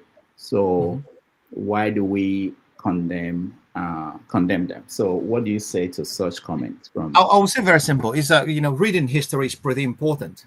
It's not necessarily just plucking the parts that you think fits your narrative. Look at it. Mandela never fought a civil war and lost, and then came back again. The Irgun and the Haganah that formed the bedrock of the IDF today, we are terrorists against the British government. Against the British government. Nigerian government is not a foreign government. Okay? Ndibo fought a war between 1967 and 1970, and we lost close to 2 million people. We were beaten in a war. And why were we beaten? We were hopelessly outclassed in weapons, in international support. So, if you want such agitation, first of all, you have to do the groundwork. What is the groundwork they did? Nothing. Who is supporting your agitation on the international level? South Sudan got independence from Sudan. How did it happen? The South Sudanese aligned themselves with the major powers. So the major powers spoke out for them. It happened in Kosovo. Okay? Apartheid in South Africa started changing when the majority of the young people in the West started speaking out for Mandela. Is that going to be our case in Igbo land? If you read, I listened to the Igwe of Nnobi, he was talking about the British government taking a position against Biafra. The British government has a vested interest in Nigeria. The American government took over that vested interest. They are never going to let you go that way. I will always tell people, look at the way, are there options to Biafra the way you guys wanted to succeed? Okay. They have tried. The Nigerian government, after the war, they were pretty smart. Before Ojukwu could do anything, Gowon created 12 states. Why did he do that? He did that at the instructions of the British intelligence to cut off the Biafrans from the sea. Okay? And they did that expertly well. So today, that status has lasted for quite some time. So how are we going to gain an access to the sea? They will tell you, Iguacha and all the rest of them. Then come to think of it, most of the people in the riverine areas are antagonistic to the Biafran experience today. They don't want that to pass through their territory. How do you convince them that it is in their interest that we unite and fight what a common enemy, be that what it may? We are not even dialoguing with them. We are very busy cursing everybody. Mandela wasn't going about his agitation, cursing everybody, and then Mandela was arrested because the CIA gave information to the South African authorities. Okay? Why? Because Mandela at a point went for armed struggle when every other avenue was closed to the South Africans. That was when ANC decided to go for armed struggle. Then you ask yourself, was every other avenue closed to the Igbos to dialogue their issues out in Nigeria? I lost my sister in Sabongeri in Kano in 2013 to a bomb attack by Boko Haram. Okay? There are Igbos still today trading and doing business in that part of Nigeria. There are Igbos still trading and doing business in Lagos, in the West. Every part of Nigeria, every nook and cranny of Nigeria, you will find an Igbo man thriving there. Did you consult these people before pretending to speak for them? Do you consult the people in the diaspora before pretending to speak for them? Have we exhausted all the avenues for dialogue with the Nigerian authorities? If these people were smart, they would have realized that nobody is satisfied with Nigeria the way it is. Nigeria has extensive fault lines that dialogue could lead. If we want this Biafra, it could lead us to achieving what we want. And then if you achieve Biafra, how do you deal with the issues of the governors who were elected or who selected themselves, or the House of Assembly members? So these are issues that they have not even thought about what they want. All they want is, let us kill and shoot, and then we want Biafra. And then after killing and shooting our own people, then they will come and give you Biafra. As if to say that your enemies will not like you to eliminate yourselves. They will be there watching and clapping for you. Hey, kill your people. After killing your people, then we will have enough grazing zone for our cattle. So anybody who is fighting for independence for his people and starts killing his own people is no longer fighting for independence. He's fighting for something else. All right. Thank you so much, Dr. Franklyne. We are going to bring people in a moment, but I want to do one more thing. Play a video for you to respond to. You must have seen it. It's in Igbo by the governor of Anambra State, because you're talking about intellectuals and he represents your constituency. And I want to get you I ga-abụ ọwaanị ọ bụrụ na land grabbing ị na-eme mgbụrụ ibe a na-eme aje n'ụgwa aka ngwa onye ibe a sị chọrọ ya anị ka imebe ife ime ilebe anị ịmara anya ọ bụrụ nke ime ibe a maka asị iweta akwụkwọ ngosi ịchọba appointment ihe wetara akwụkwọ ngosi iweta akwụkwọ ngosi English F9, mathematics F9, economics F9. So inwe English F9 ya akwụkwọ nwe ya akwụkwọ ya agụ ya nyekwa ya akwụkwọ ịgụọ. Inwe mathematics F9 ya gbakọ nkwe ego Anambra ọ ya gbakọ nkwe asị na ọ ga-arụ ọnụ economy Anambra mana ị nwere F9 na economics, basic economics, demand and supply ka o nwee F9 a na-akọ ibe a. No wonder businesses niile ọrụ o bido na Anambra banja na o bidogoro business niile o medachara ada sọsọ land grabbing. Because I went F9 in economics, maths F9, English F9, economics F9, F9. So no wonder even you know Baraka or that. Election in Anambra civil service, only Andro qualified to be recruited as a driver. You were F9. Okay, EJ school line, better school is home. I'll focus even now. Governor. Nah, I'm not pay you a video himself. Get if I call my guy because anyway, I'll look at democracy. Democracy on your go ticket party. You go ticket party, Anambra, governor. One governor. Who's the governor?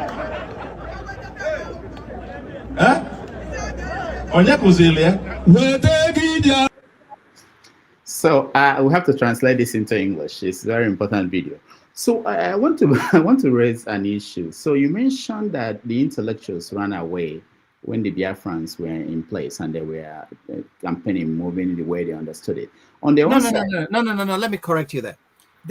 Our intellectuals today left the field for charlatans too. Yes. As the people who showed that the Biafran struggle were intellectuals. Chinua Achebe them. No, I'm talking about current one, not the past. Okay, good. Okay, the current one. Yeah. Okay. So they, on their own parts, they say that intellectuals like you and Soludo do not care about what they are going through, and that's why they are in there doing it the way they want to do it. Now, watching Soludo here, basically putting down his opponents in a way that I don't know if you will do that, talking, I don't know if anybody I know, Kendi Bear will do that.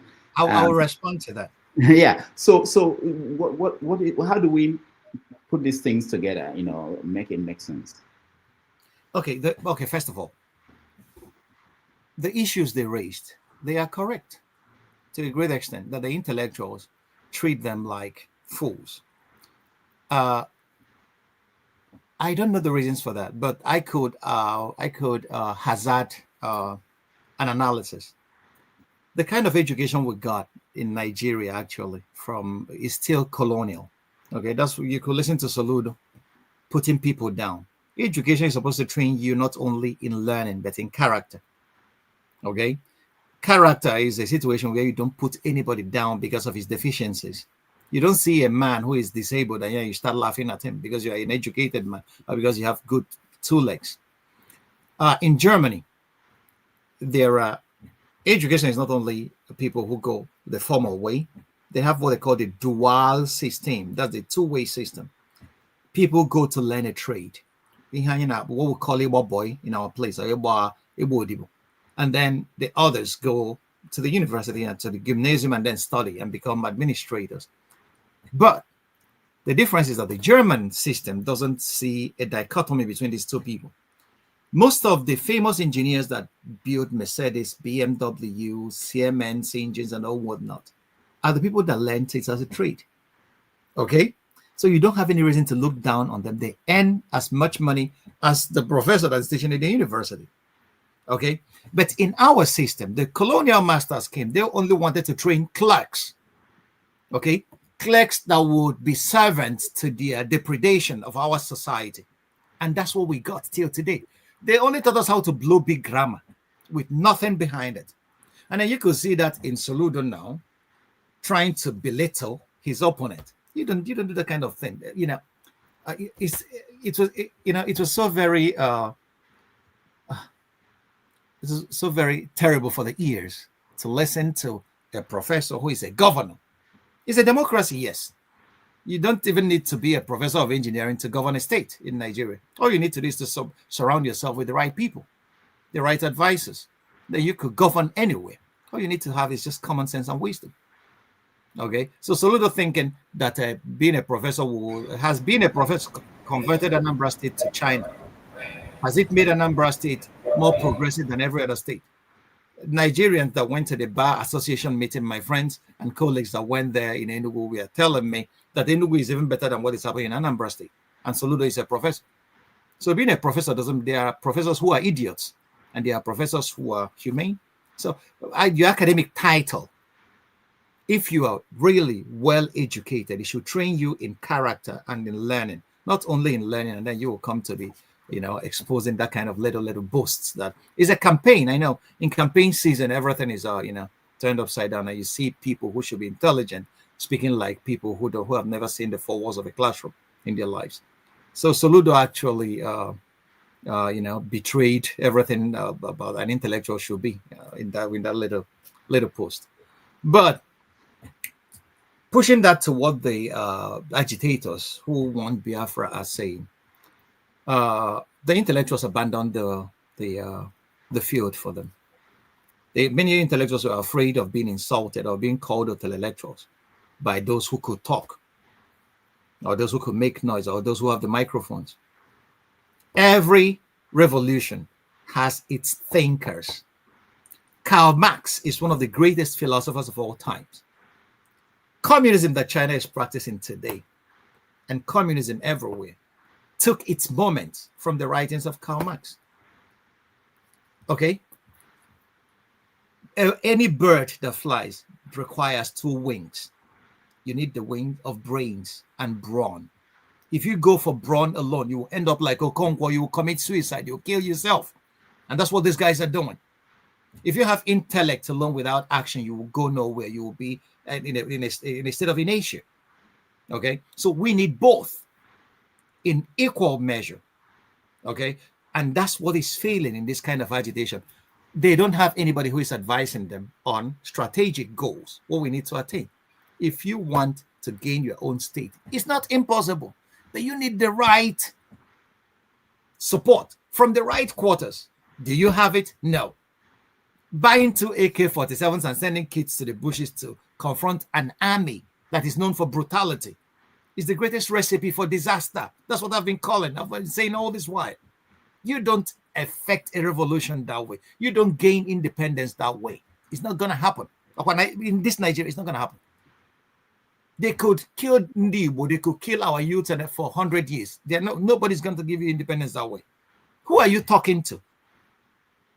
As the Biafran war was going on, Mokedi and co, we are going for peace talks in Kampala, in Aburi, in so many other places. You need to keep talking with those who you feel are your enemies. If you close down all doors and then come internally to slaughter your own people in the name of fighting to freedom, then you must be crazy. I'm done with this. All right. Thank you so much. We have some of our people here. I still reserve the right to ask questions. But let me go to James. James, because we are, we're going to take a break in another 10 minutes so that our guests will get a drink of water and then we'll come back. James, go ahead. Just your Dr. Ogbunwezeh, all right is being revoked by Trump, so you don't get it right. All right, Mr. James, go ahead. Okay, thank you. I'm sorry, I cannot pronounce your name. Dr. Franklyne. Dr. Franklyne, you're welcome.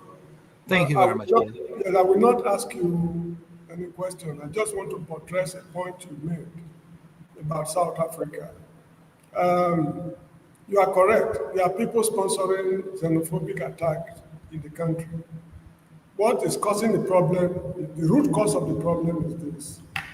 During the war of apartheid, majority of the South African activists today, Cyril Ramaphosa, Jacob Zuma, what's this man, Steve Chiwete, and you name them, they were all in exile, including Thabo Mbeki. While they were in exile, they were living like kings. They got money from Nigeria, Guinea, frontline states. These monies were actually virtually unaccounted for. At the end of apartheid, they returned home. That free money they used to enjoy was no longer forthcoming. People like Jacob Zuma in particular descended heavily on the state treasury. There was massive corruption cases going on in the Republic. Now, it got to a point, Thabo Mbeki set up a commission, I think 2000 and something, I can't remember, the commission sat at Blue Fountain to examine if Bulala Luka was an apartheid spy or not, but the root cause is corruption. Anyway, to cut a very long story short, the people of South Africa during apartheid were cut off from the rest of Africa. They were not getting Radio Nigeria, Radio Kenya, whatever it is. They were living in a world of their own. It was a prison. When apartheid ended and we got there, they were embarrassed. They were asking, where were you while we were fighting apartheid? They never knew the effort of Nigeria, Ghana, Guinea, and other frontline states. So they saw us as nuisance. They are not xenophobic, because even during apartheid, Zimbabweans have been going there. Lesotho, there's the Sutus, they be going there. The Swatis, they be going there. So they were used to what their neighboring African, nationals. But when Nigerians, Ugandans, Ghanaians, Senegalese started pouring in, they said, no, you people are ingrates. You are parasites. You want to reap in a place you did not sow. So people like Jacob Zuma had confidence in the Indians more than Africans. Yeah. His financial advisor was Shabi Sheikh. He was charged with corruption cases and he was in prison. Jacob Zuma later pardoned him when he became president. Mbeki was not happy, but he was caught between the devil and the, what's it called? Lucy. He really don't know either to chastise Jacob Zuma. He was a bit confused. He got to a point, he asked him to quit his cabinet. Jacob Zuma left the cabinet and eventually fought his way back. On returning, he went back to the same Indians. What's his name? The Gupta family. To fleece the state was broke because of the actions of Jacob Zuma alone. So they had no option than to tell him, brother, enough is enough. Back up and clear out of the party. That's how he went to form his own party. So I agree with you entirely. They are not xenophobic by nature. There are people sponsoring what is going on. And one of these people I mean, some of these people belong to an organization they call Operation Dudula. Operation Dudula. Because actually, the South African government has done quite a lot for the people of South Africa. Medical services are virtually free. Housing, they keep on building what they call RODP, low-cost houses for native South Africans on a very colossal scale. But the issue is that the tentacles of corruption Jacob Zuma and his clique put in place is excruciatingly, is ruinous. Let me put it that way. That is the root cause of the South African problem. They should know that Rome was not built in fact, Johannesburg was not built in a day. It's just a question of time. It might not be in our lifetime. They will surely enter the promised land in style. That is how I see the problem of South Africa. All right. Thank you for coming. Thank you. That was great education from you. Thank you. I really appreciate it. I appreciate the preparation you made before meeting us. Thank you so much indeed. Thank you. I'm grateful. Thank you, Mr. James. Let's take another one from KJ. Please, KJ, well, you're a big boss. I can't tell you to just ask a question, but go ahead. Thank you so much, Dr. Rudolph. Prof, thank you so much. I really have taken a lot of lessons from the rendezvous that you're giving us around the world. So even for those who are not following current affairs, listening to you, they will have been able to be, they will have had enough information that will last them almost in 6 months' time. And I like how you've gone. A lot of information you've put across for us, and I really appreciate it. And the last time you came, I told you that when I grow up, I'll be like you. The only part that I will not take is the part of the fact that you think that Jesus is, a figment of someone's imagination. I didn't say that. I didn't say that. Okay. No, Jesus. Jesus. Actually, there was a historical figure called Jesus. Mm-hmm. But those guys that wrote the Gospels never even met him. Actually, that's just what you need to know. There was a historical figure. Every scriptural New Testament authority has been able to confirm that there was a historical figure called Jesus, but those that wrote about him never even met him at all. Yeah. Yes. So that's good. That's what the Bible says. They never met. Anyway, the other part also I have quarrel with you is the part of the IPOB, or in this case, the autopilot, as they call themselves. I followed the Mazi Simon Ekpa's court case proceeding and all that, and it may interest you to know that one of the things that the court relied on is to say that they got their information for which they use in passing their judgment from the Nigerian security. And if that be the case, I have my doubts that those are correct, because you and I know how those things are, how those informations come about. I also know that we have had Odinkalo here, and for the little work that we did while we were in Nigeria, we realized that majority of those things that we hear in the news are not exactly how it is, especially when it has to do with the Southeast. I know that there are many players, much more than the government would like to agree, that are playing in the Southeast. Because even after the arrest of Simon Ekpa, the things are still going on. Things are still going on. They may not be as much as they were, but the reason that's because the money that was thrown in by the Buhari administration is no longer there. The current man is not ready to release that kind of money to anybody. And so nobody is financing those guys. And eventually, once the money ran out, they also have to leave. But if you follow what's his name? Even last week there was a broadcast by Asari Dakubo where he was saying, why are they using the helicopter to fly around his house? He's warning them he's going to shoot it down, because he has been fighting alongside with them in Imo State. These are videos I can, if you want me, I can put it across. Okay, he has been fighting alongside the army in Imo, and so why are they trying to do this? They are coming. Why are they surrounding his house? He had that broadcast, so that is also there. So what I'm saying, in essence, I'm just trying to lay out this. Maybe you didn't have that information, but here is also where I'm going. You are the intellectual. We are, including Dr. Rudolph. Okay, So at the end of the war, we all have been seeing this interaction between the Nigerian state and the Igbos. I'm speaking specifically about the Igbos.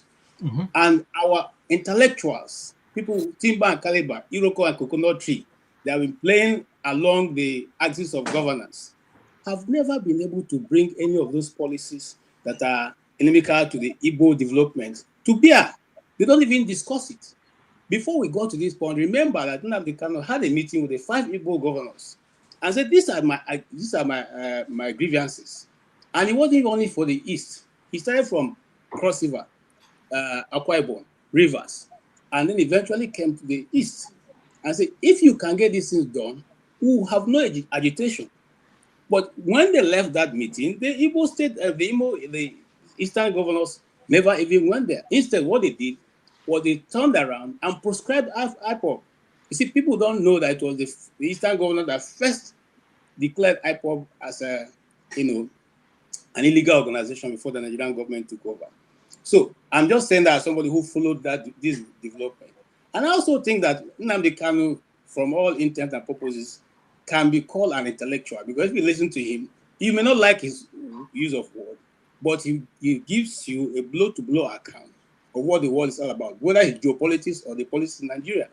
So I will say that the reason why this came about is because you guys, and I say you guys because I like you so much, you have a wealth of experience. If you wanted to, you can equally be the lead in this case.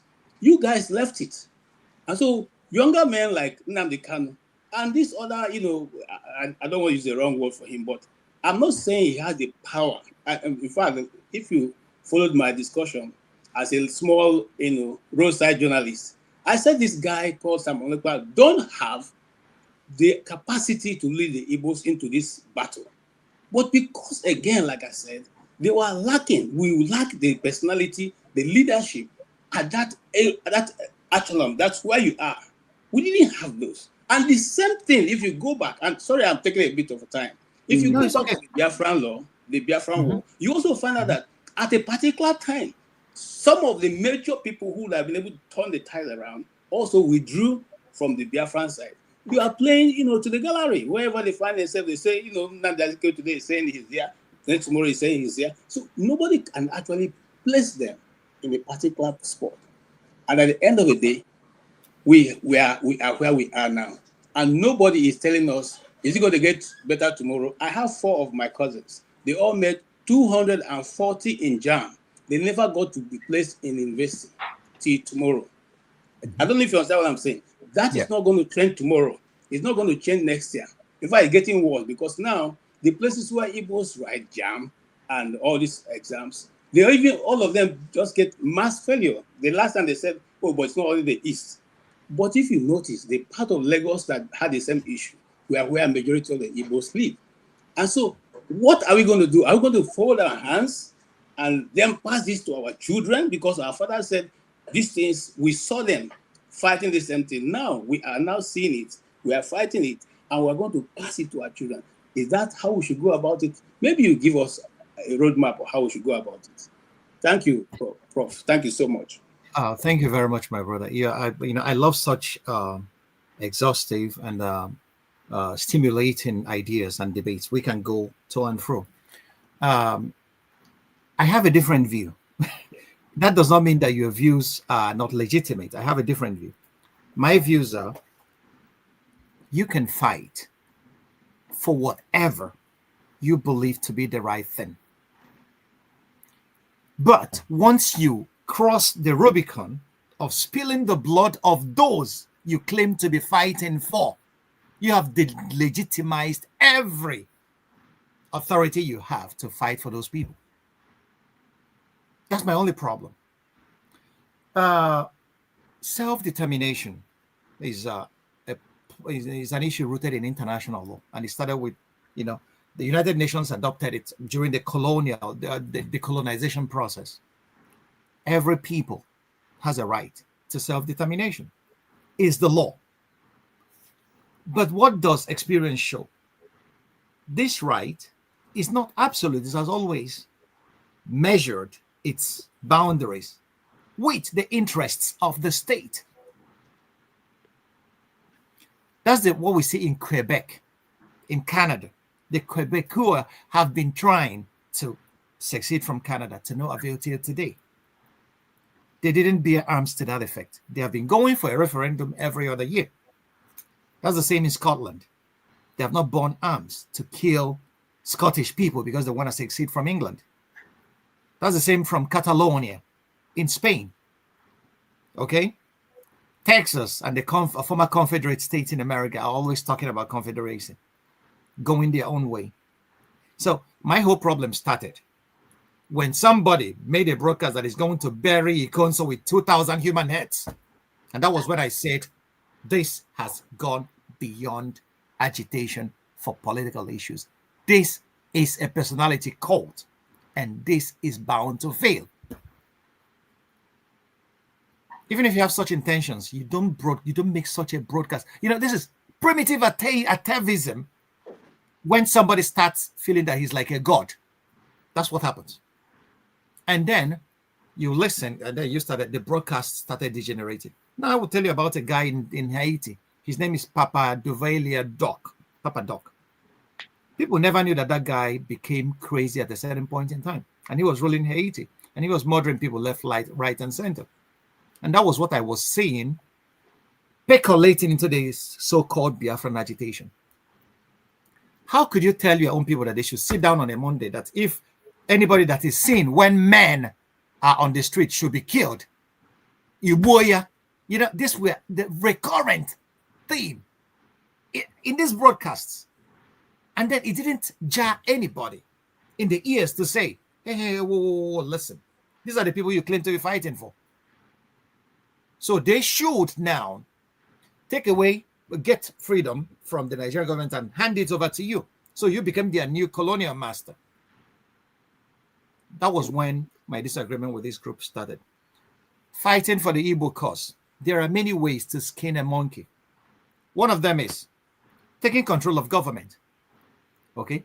If you elect your members, IPOB at the height of Nnamdi Kanu's popularity was commanding 500,000 young men across southeastern Nigeria. If he calls them out, they will come out. There was a rally where they were all holding Biafran flags. This is a potent political force that could be used for anything you want. Ask them to vote. Throw out Okorocha from Imo House of Assembly. Throw out all these councillors from the councillor level to the state of House of Assembly level. Forget the governorship. You have hijacked the state. You can do whatever. The state will become a potty in your hands. You can do whatever you want with it. You will be giving commands, and the governors will not even do anything against it. That was what we advised. That was the blueprint for taking over anything you want. Look at Trump. Trump waited. He knew that there was dissatisfaction in the American population. What did he do? He went the political way. He believed that Obama insulted him at a press dinner in Washington. Obama made so much fun of him that Trump swore, I'm going to take this power from you. And he did. How did he do it? He started saying those things. People were listening to Nnamdi Kanu and Sam Ekpa. He started saying those things that people like to hear, and they voted for him. Now he is implementing his policies. The Democrats, I'm a liberal. We cannot do anything about it. He's arresting people and sending them to Venezuela, or killing Venezuelans, arresting people, sending them to El Salvador or to Uganda very soon. His policies. And then everybody, you see those who hated him. Everybody's coming to lick his ass. The NATO Secretary General was calling Trump daddy the other day in Europe here. A thinker who have seen that strategy matters more than screaming. Because once you start screaming, your enemies know what you have up your sleeve. And then you are threatening your own people, the people you're supposed to be defending. That's no more agitation for me. That is a naked and primitive will to power. Go and read Bertrand Russell. He made it very clear. And I am afraid of such. And this is the major reason why we should be very, very careful of those we claim to hate. Because this issue started with the Fulanis are our problem. And I've always said the Fulanis are not our problems. The problems was sown before Nigeria was created. And this problem was sown because these guys that are teleguiding us never want Nigeria to be a united country. Because if Nigeria is united, we will be really the giant of Africa. Nigerians are among the most brilliant set of people you could see anywhere in the world. It's not a boast, it's the fact. So can you imagine the natural resource in this huge land meeting the kind of intelligence that Nigerians are endowed with? Biafra, for 3 solid years, they were refining petroleum in the bushes. They were maintaining an airport that was under heavy bombardment. They were making soap. Technology, they invented it themselves. Can you imagine what would have happened if these people came to power or if the state has been functional? So they have been afraid of it. Chinwizu told me interesting things while I was discussing with him. So, and then we are now trying to digest each other in Nigeria. And then they are keeping us busy, whereas foreigners are coming and stealing our resources and going. Go to any airport on any given day. Planes flying to Nigeria are filled with white people. What do you think they are coming to Nigeria to do? Although we are poor. If there is nothing to be found there, what are they going there to do? Every day from all major Western airports, we have abandoned our patrimony to foreigners because we are busy fighting silly things that have no meaning. And they are taking away our resources and enriching themselves. So the politicians you think that we have, we don't have any politician. These guys are imperial auxiliaries. They are warrant chiefs. That's why they don't care about any of us. The resources they see, they just take it and then send their kids abroad or bang it. Ibori was convicted in London. For what? Money laundering. Tell me any Nigerian politician that has his kids in Nigerian schools. So there are ways, there are correct ways. If you are fighting for a people, fight for a people. Don't kill the people you're fighting for. That's all I am saying. And that's where these guys lost me. You don't kill and destroy properties in Igbo land and then tell me you're fighting for Igbos. No, you're not fighting for Igbos. You're killing them. That's what it is. And there is no way I will ever support such an agitation. It's not going to happen. Agitations, like I said, are built on brains and brawn. You consult widely. How do we go about this? You could be making noise or speaking on the radio, but never. Your brother is sacred. Do you know why Okonkwo had to go to exile? In Chinua Achebe's Things Fall Apart. He shot a kinsman. And he was, the Igbo punishment for that is to exile you for 7 years. Okonkwo had to go into exile. Because the land has been desecrated. But these guys are spilling Igbo blood every day. And you are telling me that they are fighting for our freedom. You can't kill me to free me. That's all I am saying. It's no longer an agitation. The elements that have hijacked it, and they are doing all of us ill. What do we gain from the sit at home on Mondays every day? We are losing man hours. These are hours that Chinese are putting into work and trying to capture the tomorrow. We are wasting it. Our children don't go to school. Exams are canceled. People that are going to hospital, pregnant women cannot even deliver on a Monday. We are fighting for what? Killing ourselves, spiting our faces in the name of agitation. And people will find it okay. I'm not comfortable with it. I can't live in such a society. I will scream. I know I'll be one of the first casualties of such a situation because I will never keep quiet. So what do we gain from that? We have not gained anything. The only thing we have gained is to attract the Nigerian military presence into Southeast, and they have converted our land into the war front. And then people that are they have always loved spilling Igbo blood, and now they are spilling it to their heart's content because we invited them with our form of agitation. There are ways to get what you want from any government. Take over that government, not in a coup. Through that process, through the ballot box, you guys have the numbers. Use these numbers. Use your head. Use the numbers you have. Overwhelm the southeastern states. Push your members into the House of Assembly. Let them make policies. And that's where you will see that we govern in prose, in poetry, but we rule in prose. This is where you will see that ruling and governing people is very difficult. And then that's when you will see that those guys you think are members of IPOB, that they love their own pockets as well. You vote them in, they will start making deals for their own pockets and forget everything about this agitation. That's always the case. History has taught us that. So, my brother, I agree with what you're saying. Odin Kalu led a panel that did an investigation into the activities of these unknown gunmen and all whatnot in Southeast Nigeria. They submitted the report to the governor of Anambra State. I've not seen the white paper. I wonder what Soludo is waiting for to get out the white paper. I know it's not. That's the point. If we open the door, people will come into our home and take a shit on our sitting rooms. And that's what is happening. IPOB opened that door. And then people are taking a shit, and then it's been hijacked by every other undesirable element. And that's why we have to tell ourselves the home truth. And that's the way our salvation will ever begin. We caused this problem, and we will start solving it ourselves by knowing what the truths of the facts are. What are the facts? We have to call these boys and calm them down. Killing your brothers is not going to bring you Biafra. It's going to destroy the manpower you will need to build that society. They're your allies, not your enemies. You don't force people to sit at home. You're denying them of their fundamental freedom of movement. So these are the grounds upon which the Finnish court convicted Simon Ekpa together with what they call aggravated tax fraud. So we have to be very, very careful on what we tell our people to go and do. We can get what we want. Like I made a suggestion. I headlined Peter Obi's visit to Germany when he came here. In the line of that discussion, I told people, now listen, if you look around Bayern, Bayern in Germany, Bayern is the industrial base of Germany after the Ruhr Valley at the end of the Second World War. Okay, Germany is one of the richest states in Germany. Bavaria, they call it. I was thinking, can we convert southeastern states to the Bavaria of Nigeria? How can we do it? It's very simple. Let us first of all create access, open up the southeast, good roads connecting every major town in Igbo land, rail lines. The governors can do it with the money they steal every month. They're called security votes.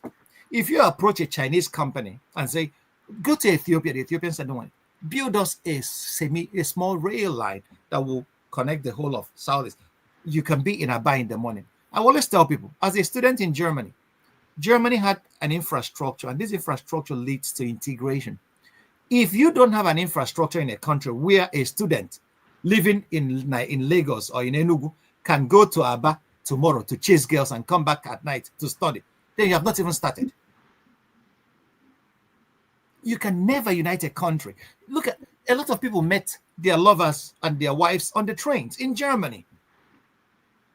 Okay, people, it integrates. If you open up a country, listen, Nnamdi Azikiwe was wise. The motto of his newspaper, the West African Pilot, is shine the light and the people will find their way. If you open up Igbo land, the governors can come together, build us rail lines. Do you know the kind of jobs that will create? The people that will be selling Okpa along the rail lines will multiply. Okpa will become a delicacy. We will transform Okpa into some people that will be selling ice water. It will create a lot of allied jobs. People will be taking, along the routes. That was what happened when the colonial masters opened up Albany. Albany was a city that was built from the scratch by the colonial masters because a rail line stopped there.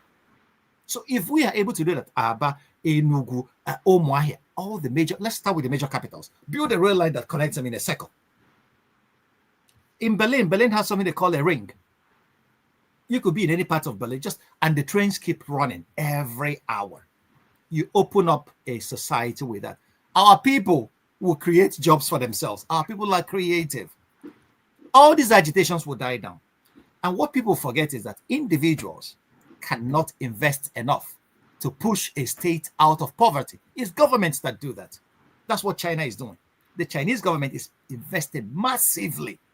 The American government did that too. All these technologies you are seeing today, the internet and all the rest of them, were government-funded programs of the military that eventually profited the private sector. It's the government. You guys should read the book, The Entrepreneurial State by Mascato or something. I have forgotten his name.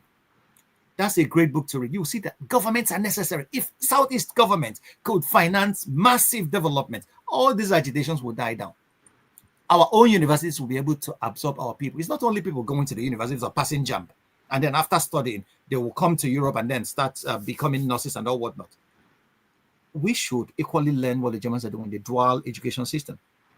People who cannot study can go to Igbo boy, Soludo should stop insulting people who didn't study. Studying is not the be all and end all. People who could do their jobs with their hands better than every other person. Like Ralph Waldo Emerson said, if you build a better mousetrap than your neighbor, the world will make a beaten path to your door to patronize you. So that's what we should start doing. Tinker in Enugu forges products.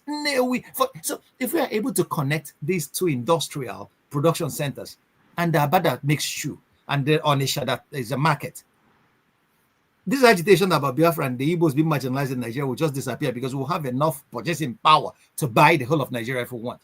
But we are not thinking along such that we are thinking about only making noise and then shooting people and thinking that will lead us to economic or uhuru or salvation. It will not. Thinking will lead us to wherever we want to go. All right. Thank you, Dr. Franklyne. I wanted to take Chim before we go on a break, but this one lasted for long. I think we take a break. When we come back, we get everybody else. It will be quick. It won't be 4 minutes, so about 2 or 3 minutes. Thank you, everybody.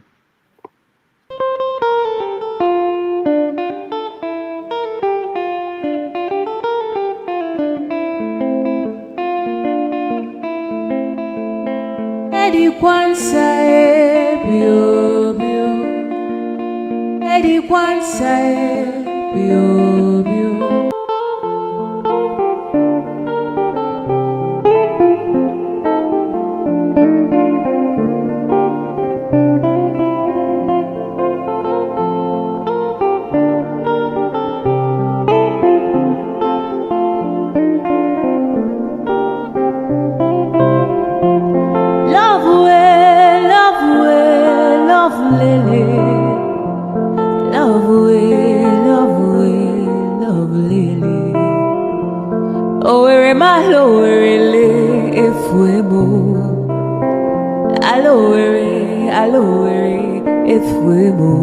I am adure lele, adure lele. Idu kwa samaka onyoma odika powder. Idu kwa samupu onyoma odika fomu. Idu kwa samishi onyoma odika pilo. Oh lo lo lo lo, aturu bwebule wakamwa iwariwo. Ice. Rosa Olerio, Rosanna Olerio, Rosanna Olerio adikadimba. Adure Oleri, Adure Olerio. Adure, aturu bwebule wakamwa iwariwo. Adure, adure lele, adure, adure lele. Idu kwa samaka onyoma odika powder. Idu kwa samupu onyoma odika fomu. Idu kwa samishi onyoma odika pilo. Oh lo lo lo lo, aturu bwebule wakamwa iwariwo.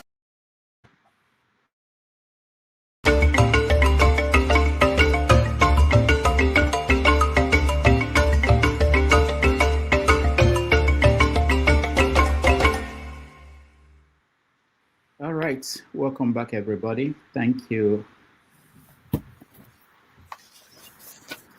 If only I can see myself. Yeah, check your camera, your backstage button.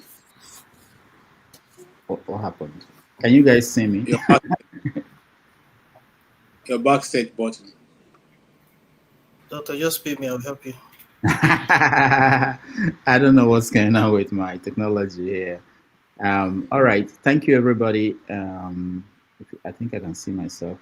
KJ, can you help me if you're at the other end and you can? I don't know why. Okay. Doctor, you're still old school, you're analog. All right. Okay, we're back. Thank you so much. Dr. Franklyne, thank you for a wonderful evening with our people. And I want to bring in Chim now as the next person to comment or question. Chim. Hi, Rudolph. Can you hear me? Yes. Dr. Ogbunwezeh, I didn't know you like Tokpa. So, Of course, yes. okay, I'm quite interested.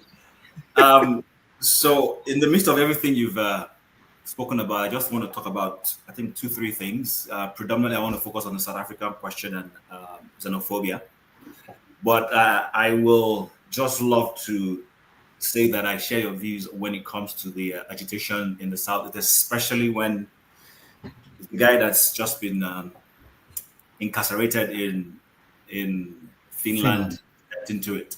I think his methods were pretty crude and very insensitive. And I often am surprised with people like KJ, my brother, who have a bit of a soft spot for him. And I wonder if they can't see some of the things you just mentioned or alluded to. No, Jim, don't bring me in. I'm a journalist. I look at the facts, and I don't have any sympathy for anybody. But okay, KJ, can you just let me? Just keep me out of it, okay? I beg you. Okay, I mentioned I appreciate it, Prof. And I think if I was in Germany, I'll be coming to his house every evening because there's so much to learn from him. But I mean, we still are different people. That's the truth. Okay. Thank you. Okay, I'm sure I mentioned you with love. I wasn't mentioning you as an attack. So, but the point I want to make is I do not see how rational it is for anyone to say you're fighting for a group of people and then you're decimating them economically, taking their life and pretty much making them to live in fear. Yeah. Because I thought the essence of leadership was love and to help people, accomplish their objectives, not to do the kind of things I personally think, which you also alluded to, reading the Animal Farm, where somebody says all animals are equal, or some are more equal than others. So, and that's pretty much what Simon Ekpa was projecting, if anybody couldn't see it. Because those kinds of people, by the time you actually bring them on top political leadership, they inflict more harm than the supposed good they claim to be pursuing. So, without a shadow of doubt, I agree with you on that. The only difference that I will add to is that I do not think he was doing that thing in isolation. I think there were state actors, federal, state, involved behind the scene, pushing those narratives. Anybody can call it a conspiracy, but I'm very strong on those views that there were people funding those things, and some of them are in political offices in Nigeria as we speak. When it comes to the other one, is just a comment, because I would like you to educate me more later on, maybe not now, because I thought Peter, who met Jesus Christ face-to-face, wrote a book. I thought John, who met Jesus Christ face-to-face, wrote a book. But I'm hearing for the first time that many of the people who wrote those books did not meet him. So that's new to me, but that's not the core of my contribution. Now, let me just go straight into the apartheid and South Africa issue. I have been privileged to work with these people, and I don't know if it's correct to say, but I am not necessarily known for my political correctness, so I'm just going to say it as it comes to my heart. I don't think the average South African Black post, or is it pre-1994, is well informed and educated. I've met a lot of them by virtue of working for South African companies, because these people who fight, struggle, and tell us about xenophobia, many of them worked in Nigeria for MTN. They work for MultiChoice. These are South African companies. So I don't see how a Nigeria who does not have a border with South Africa, but was termed a frontline state during that struggle to dismantle apartheid, we invested our resources. The only South African politician, not even Mandela, the closest Mandela came to was visiting Nigeria to say thank you. Outside of that, the only South African politician of modern time that accurately knows that history and says it's a history that's been lost is Julius Malema. He's the only one who came and has mentioned everything we did for that country. When I say people think I'm just talking, go and read it up. Nigeria spent our petrodollar on South Africa. Pouring money to South Africa, pouring money to South Africa. And people don't seem to know it. So here's my point. Rather than blame the unseen hands of imperialism as responsible for the xenophobia, I would rather blame the Black ANC and South African politicians the likes of Thabo Mbeki. Thabo Mbeki actually did more damage to the Black solidarity, if you ask me, than any other Nigerian South African politician, because he's the one person who came and couldn't tell South Africans the history of why they should accommodate their fellow Blacks. He was present when the first xenophobic tendencies began to spread, and he's known to have defended it. He's known to have stood defending it without even trying to educate his people to say, listen, these people you're fighting against or pursuing, they have played a great role in our lives. And perhaps if there are any criminal tendencies among them, let's tackle those ones. But let's not use the same brush to cover everyone.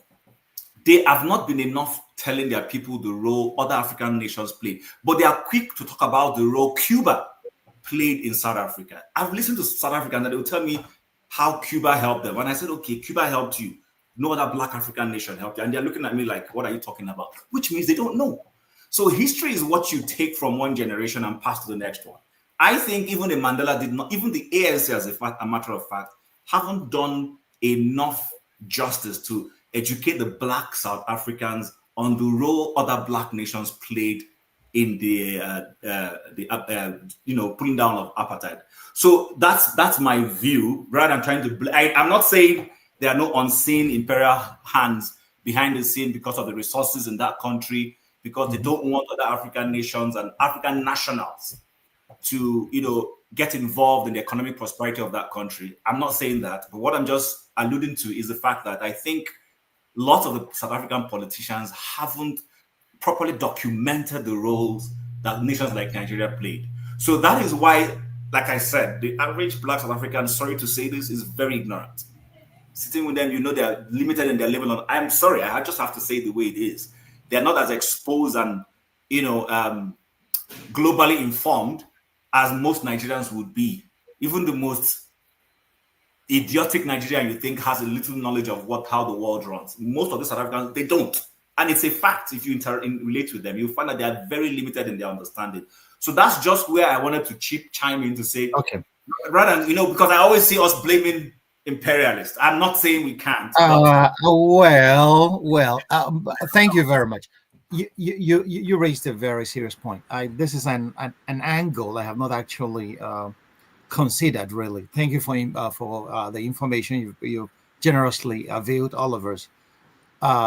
That many South Africans are not as, I'm just looking for a better word, are not well acquainted with the sacrifices of countries like Nigeria. It's as a result of apartheid as well. Okay, you have to know this is a society that was caged in by the apartheid government. They were caged in. They were, secluded from human society, so to say. So they were very busy fighting for their lives, fighting for their struggle.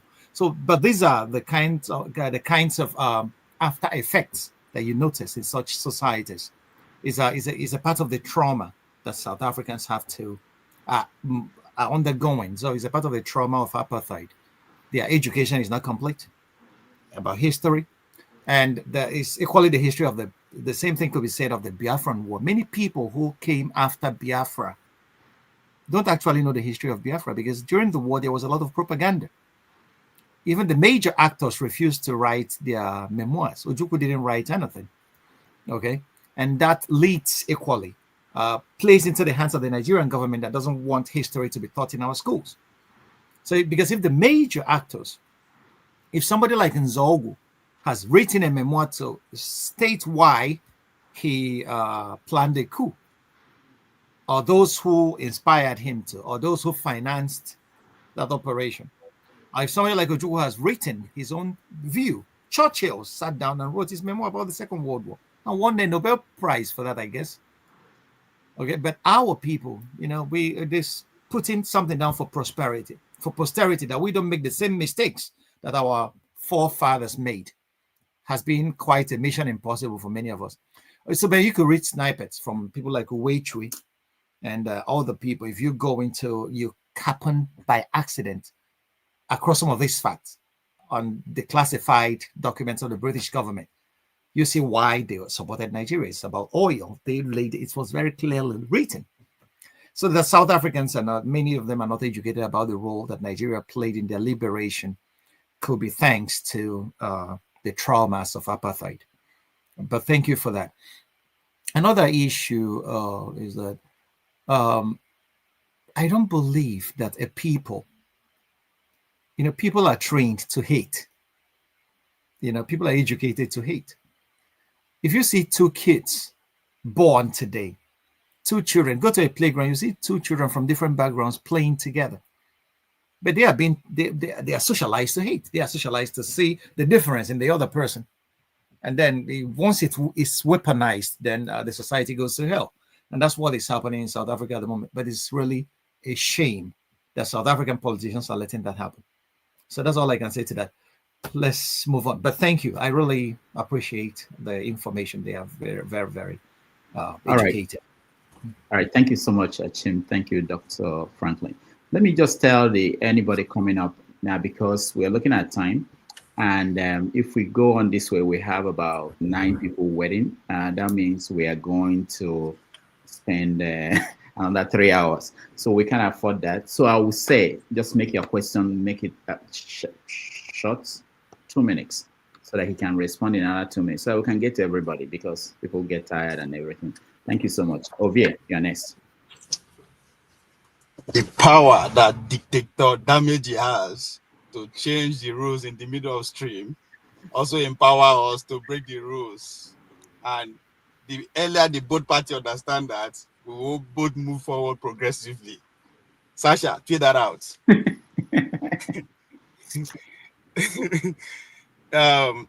Thank you, Doctor. Thank you for your time. Thank you for your time. And I say for me, I look forward to this day today for 2 obvious reasons. One, to compare my conspiracy theories, not for the point of argument, but to think if what I've been putting together is right. And so far, I would say I'm not disappointed. So I appreciate your time, your insights, and your perspective. And the other part is the continuation of the conversation we started the last time you were here. The last time you were here, you alluded to the fact that Trump is leading America the same path Gorbachev did with the Soviet Union, to which I disagreed. And I said that to understand the current Trump administration, you need to understand the 5th and the 25th presidency of America, which is James Moron of in early 1800, and that of William McKinley, Mr. Tariff. So, and today you refuse to say much about China, which I brought to your attention then about the revolution that is going on in terms of the electronic transfer and all that, which you agree with. But today you took the side of what Chimamanda described as the danger of a one-sided story. You spend much time analyzing what is going on in China. So I thought, which I agree with you, except you did not include the fact that the progress of the Chinese economy really took off when Americans capitalists or the West started investing in China, and the American consumers started buying from China, which is still going on. We don't know what is going to happen when that stops. But that is, by the way, to understand again, to another perspective of what is actually going on in the presidency today, because you see maintain that stand that America is going down the drain. America is an invented nation. What that means is that, like many nations. No, the difference here is that America is in a position to reinvent themselves over and over again. And I put it that to you that for the past 250 years, they undergo institutional change. This is the 4th time. After every year, they undergo institutional change. Started with the coming together of the Union, getting their independence. The second one was led to the Civil War, which empowered the federal government over the colonies, which projected America to lead to the 3rd phase, which led eventually culminated to the Second World War. But what is going on today is the 4th change that is happening under Trump. And one can argue started with Obama. To some extent, you alluded to how Obama bailed his friends, as like those in Wall Street, which is one aspect of the change that is taking place. Because what happened then was to take the power from the warehouse capitalists and all that, take it to the financial section, which is again in line with singularity movement. I don't know if you are following the aspect of what is going on. Dr. Lamiji, please, please. Then, so what is happening now is to empower the presidency. They are preparing for cyber war that is coming. They're to empower the president. It's very telling and obvious during this Trump administration how he's getting away with even the Fed, immigration, and everything. So that is what the change, that the effect of the immediate change that is going on is bringing upon. But it's the socio-economical change is when you alluded to that the American society is undergoing through I mean, you put it in a way that is going to affect their labor. But what you are not understanding is that there is the underneath all that there is a debate about what is cultural, what is how do culture live together? Because the last 80 years was pretty much the perfection of nationality. Nationality, how do we create a nation that consists of different nationalities? But this time around is how do we have a nation that is comprised of what? Culture, the LGBT and the other. That is undergoing, that is underneath the chaos that the America is going through. It might lead to civil war, what you don't know. And I'm saying that to say that America is going through what George Friedman called the storm before the calm. You alluded to the 20s, which is where McKinley came with his tariff, Trump tariff. He sent America to deep depression of the 20s. But what followed after then? They rose beyond that, went to set a world war, and they win. So they are undergoing through a storm right now. But at the end of it is what Trump called the golden age. It might come in this decade, but if it doesn't come, definitely it's going to happen in the next decade. So it is not over for the West yet or for the American yet. So there's more to it than just say China's are doing well. I have acknowledged that fact, but there's a reason. I agree with you. I agree with you to a certain extent.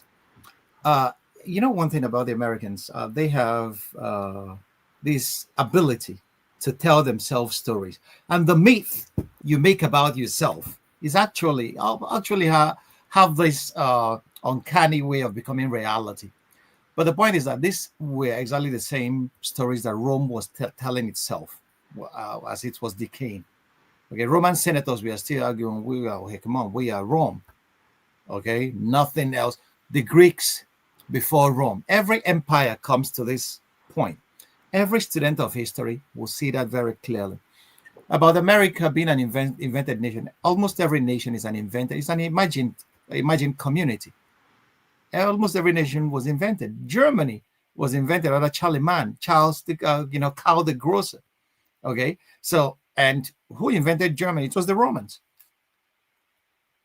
So many nations are invented, real pieces of real estate. So that America was invented, and they're now telling them, now listen, what pushed America out of the Great Depression was not any policy of any presidency. It was the Second World War. Okay?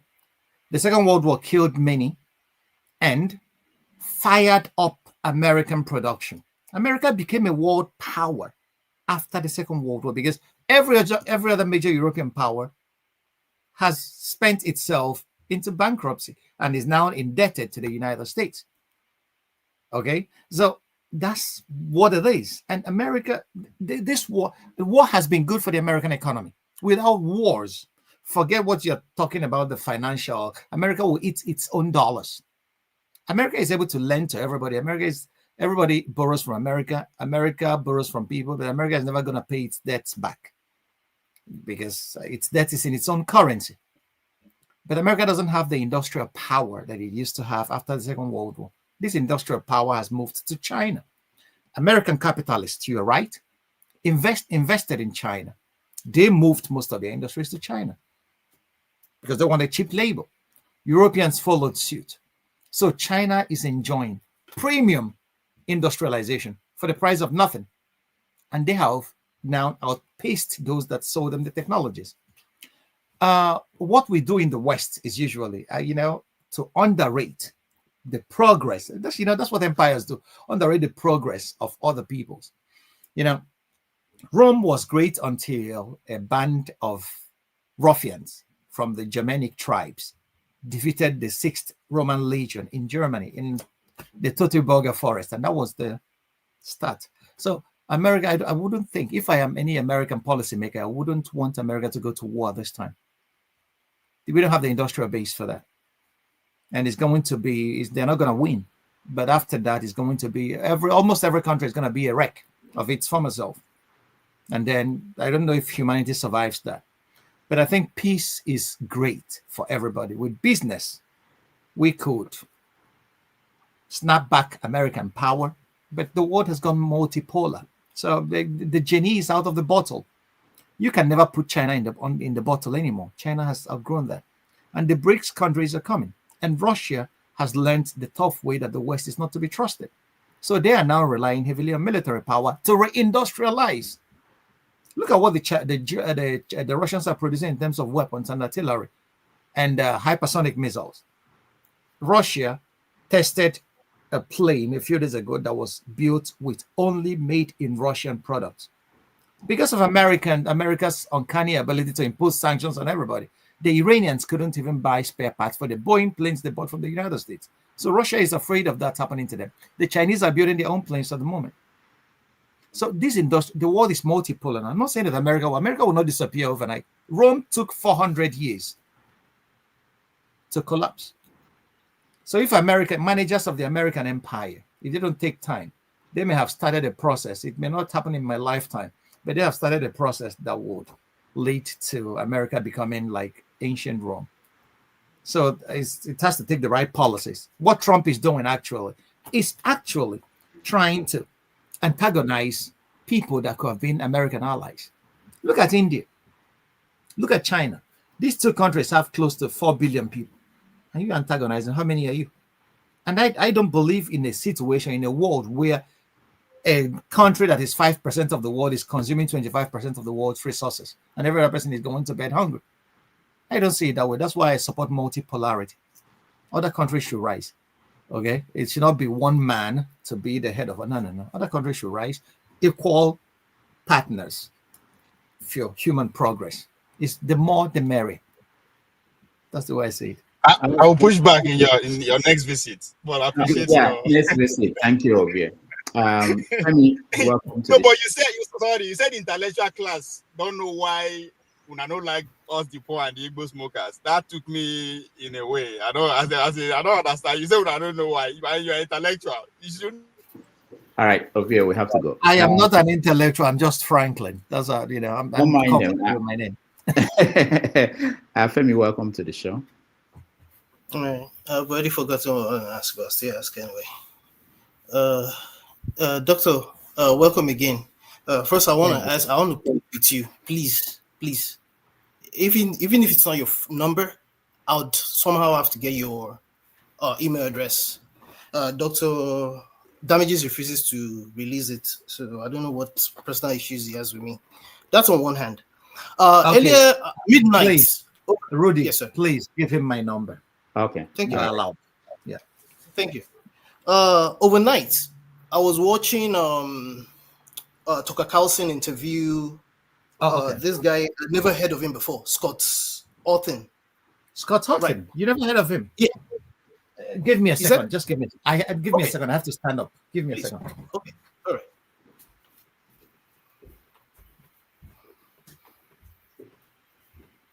Femi, I don't think I have your number here, so send me your number and then I will.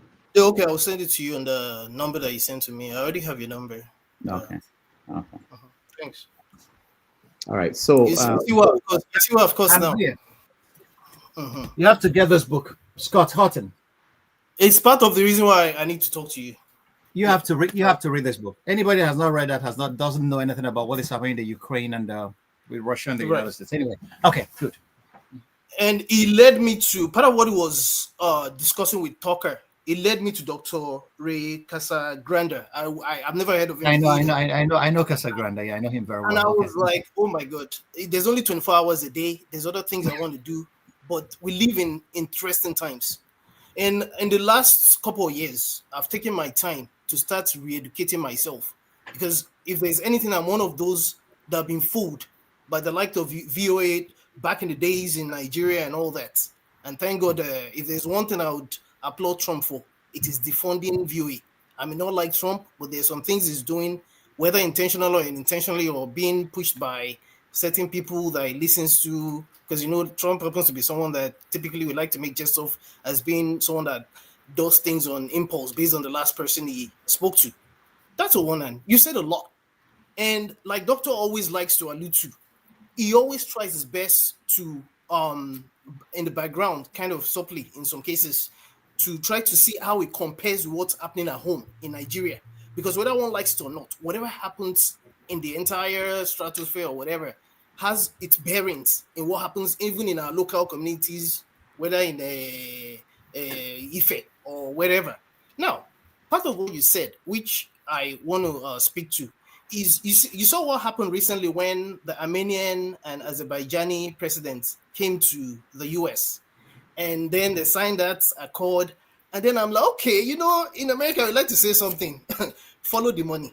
And then I'm like, okay, all of a sudden, we're hearing about this bridge or something that's being built. And I'm like, okay, let's dig deeper. So I listen to people that know better about America, the likes of yourself, even Americans that have no affiliations with the likes of Richard Wolff and co. With whether you're a Republican, they just tell you the way it is and how America is already fast tracking through even Trump, if you will, the end of the empire. After all, the other time someone was trying to miseducate me here and telling me that the Roman Empire is still alive, but that's another story. My question to you is this: with all of the things that we're seeing back and forth, because by the time we finish, you'd have heard another story that just happened, with what's seeming to be the fascism that we begin to experience here in America versus the likes of what's happening in the Middle East, and all of a sudden the Britain, Germany, Australia suddenly realize okay, it is genocide only because of what they're facing, if they're facing in their countries. Where do you see the world by the end of December, especially again when you suppose it with what's happening between Ukraine and Russia? My brother, I'm not a clairvoyant. I can't see tomorrow. I am my abilities are so very limited in that regard. I don't know. The issues are, the world, we're in a very fast era. The social media, the internet has actually democratized access to information. And what is happening at the furthest end of the world will be on your desk in the next second. Okay, somebody is being killed in Australia. You see it on your telephone the next second. What is happening is there's a new realignment. The old order is no longer sufficient to sustain the global impulses that is being released by American mistakes, Western mistakes that is being clearly shown in what is happening in the Ukraine and in Gaza. So due to that, many countries, anyway, Henry Kissinger said it, to be America's enemy is dangerous and to be America's friend is fatal. Okay, so people who have had serious dealings with the United States have come away with the feeling that they cannot trust Washington across many governments, many administrations, not only Trump. This has been the feelings of those who have actually had dealings with the United States government. I'll give you an instance. In the late 70s, from 1979 to 1988, what occupied the news was the Iran-Iraq war. The United States instigated Saddam to fight against Iran, but went behind them. Reagan was selling weapons to the Iranians and using the money to fund the Contras in Nicaragua. And they were caught, Oliver North and co. And then there was this famous hearing on the Capitol Hill, the Iran Gate scandal.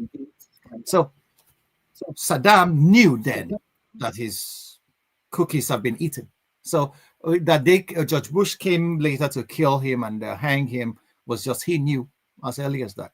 So the guy that is asking you to fight this guy is supplying weapons to the same guy and asking you guys to kill each other, you know? So anybody look at Haiti. Clinton did President Aristides in, sent a private jet and told him, get into this plane and then fly to Central Africa. You are no longer the president. That was the priest president of Haiti. So people, and then his advisor said, do you know why there is never a coup in Washington? Because there is no American embassy in Washington. So, which is to say that any country that has an American embassy could have a coup any day. And that has been, American declassified documents show you that. So if you start from Chile in 1973, September 11th, 1973, when the CIA empowered Pinochet to kill Salvador Allende in a coup, Argentina, America has conducted over 74 change of governments across the world since 1945. So today, at the collapse of the Soviet Union in 1989 till 1991, the Russians have always been saying, you are not going to extend NATO to our borders. And the West agreed. And they reneged on that promise. And they are now telling the Russians what the Russians consider as bullshit. And now Putin, it came to a head. That's the essence of this book. Okay? So it came to a head, and Putin said, Ukraine is my red line. You tried it with Georgia. I taught Saakashvili a lesson. But you're not trying it with Ukraine. This is a red line for me. Biden was calling Putin that Putin is a war criminal or whatnot. Putin just kept quiet. He wasn't making too much noise, and then sent his army to roll into Ukraine in a special, what he called special military operation. And that was when they realized that we really have to fight those guys, because for the Russians, it was an existential threat. Obama said in 2012 that the United States doesn't have any interests in Ukraine. He refused to go the way of the new Kant. He said, we don't have any interests there. Russia has interests there. We don't. We live 5,000 kilometers away. So now Russia has realized that we are eventually going to fight the United States to make these guys realize that our red lines are our red lines. So Russia prepared for war. And what happened? The Biden administration was sending weapons, the best of American weapons, to Ukraine. The British government was sending weapons and intelligence. The CIA is in operation in the Ukraine. The Germans, every Western power supported NATO incursions in Ukraine. And what happened? That's what they don't tell you in the news now. The Russian army has decimated Ukrainian army. Ukraine doesn't have an army anymore. So this meeting, the West, you have to know, the West doesn't negotiate when they are winning. If America could get away with it, it would have dropped a nuclear bomb on Russia, but they cannot get away with it. That's just the major reason. A country that had the guts to drop a nuclear bomb on Japan, Hiroshima and Nagasaki, would do it elsewhere. They don't negotiate. They beat you to submission. So when you see the United States or the Europeans negotiating, they have been beaten. So the Russians have actually fought them to a standstill in Ukraine, and the Russians have won, actually. Listen to any analyst, anybody living here. European politicians will tell you that in secret. The Russians have won this war. And what the Trump meeting Putin in Anchorage is just, Trump is reading them the surrender documents. This is my conditions for peace. You either get this guy to accept it, or we decapitate Kiev. That's what is happening. Just today or yesterday, Russia mounted one of the heaviest bombardments of Kiev. It's not that war is something to be to praise or to be happy about. I'm not happy about it. Men and women and children are being killed every day on both sides. But the Russians are saying, their view is that the United States will not allow China to station a military base in Mexico or Canada, which is true because we saw that in history. Kennedy never allowed Khrushchev to station missiles in Cuba, although it was the Americans that stationed the missile in Turkey. But Kennedy, being a wise president, opened the back channel to Khrushchev, and they made a deal. He told Khrushchev, okay, let us save each other's faces. I am going to withdraw American trident missiles from Turkey, and then you withdraw from Cuba. Khrushchev said, okay, that's what we wanted. But Kennedy made a plea and said, please, don't say anything about it, because if you go public with this, I will deny it. So let's keep Americans believing that we won.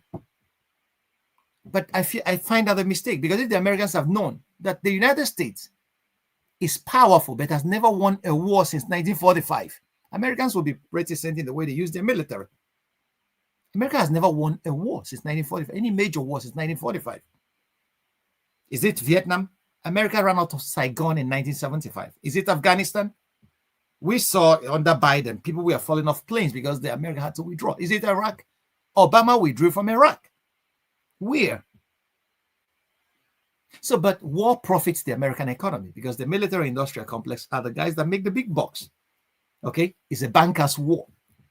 If you read Smedley Butler, the guy that the United Fruit Company, Allen Dulles and his brother's company used to wreck the banana republic of Latin America.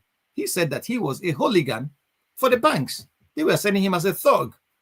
The American general said that the American military are talks just for capital. So that's what it is. So it is now it's no longer an ideological battle between communism and capitalism, because capitalism as such has not done. I told Rudolph during our discussion, the miracle that a kind of controlled economy being practiced by the Chinese has wrought. Capitalism has never done that. These guys brought 700 million people out of poverty in 30 years. Okay? So if they tell us about democracy, now what we want, democracy on an empty stomach is nothing. People want to have their welfare taken care of. They want to feed their families 3 times a day. They want to send their children to school. They want a good environment provided for their self-actualization. That's what the Chinese government has been able to do. But we call them communists. But they are giving better lives to their people. I think we should learn that model in Africa on how to give our people a better life, even though we don't go to vote anything. The Chinese don't vote. The Communist Party sits down and votes the leader. But these guys have been able to provide China, make China the leading economy in the world today. What is the magic? That's the question. So America now doesn't like what China is doing. They don't like the fact that China is progressing. So America wants to be the top dog. But other top dogs are rising. China, Russia, that never went away. And they are creating their own alliance. So the United States doesn't want that. So, and eventually there's going to be a seismic collision between these two powers if cooler heads do not prevail. And then that's when it's going to be dangerous for all of us. That's the way I'm saying it. That's my analysis and prognosis for the future. All right. Thank you so much, Femi. Thank you, Dr. Ogbunwezeh. Let's get in Mazi Obhara. Again, I will appeal for shorter question or comments so that we can get everybody. Our guest, he's been here for 3 hours. Yeah, exactly. Doctor Franklyne, guten Abend. Guten Abend. Ja, ich hoffe, es geht dir gut. Kannst du mich hören? Ja, ich kann dich sehr gut hören, ja. Okay. Isn't that the busy? Okay. So isn't Batak Brothers is it Stone? Yeah. Oh, okay. Okay. Otzi, I know you don't hear German, so that you are confused. Doktor, in Deutschland gelebt. Ich wohne in Ostwestfalen. Und okay. lebe seit 2000 in Großbritannien. So. The Germans are over everywhere. Yeah. All right. Oti, bitte ein bisschen Geduld, bitte. Sie haben alles hier erobert. Ja. Ein bisschen Geduld, Mr. Oti. Okay, alles klar. Okay. Dr. Franklyne, please, you said that Igbo leaders should come together and build railway across Igbo states. I believe here in Germany, we have Bundesbahn. The federal government construct the railway, then the states can buy the wagons and put on there. So it is left for Nigerian government, Federal Republic of Nigeria, to construct that railway across Igbo land, the same way they're doing in Yoruba land and across and in the northern Nigeria. They should do the same thing in Igbo land so that we can encourage our governors to buy the wagons and place on the railway. Because here in Germany, it's called Federal Bundesbahn. Yeah. Bundesbahn. Mm-hmm. It is federal ban. So many times people come and blame Igbo leaders on not connecting Igbo land with railway. That is false. It's not their responsibility at all. It is not. Okay. Secondly, you spoke up, about a genocide in Palestine, which is very horrible I mean, it's condemnable. But what sometimes we look at this, our Black people, they don't speak about the genocide going on in Africa. You have, I mean, I'm not you, but I have listened to a lot of Black intellectuals, mostly from sub-Saharan Africa. They do not speak this loudly, like the way they speak against, the genocide in Palestine, and that is really very annoying. Finally, or secondly, Igbo intellectuals, I think they abdicated from their responsibilities after the Civil War.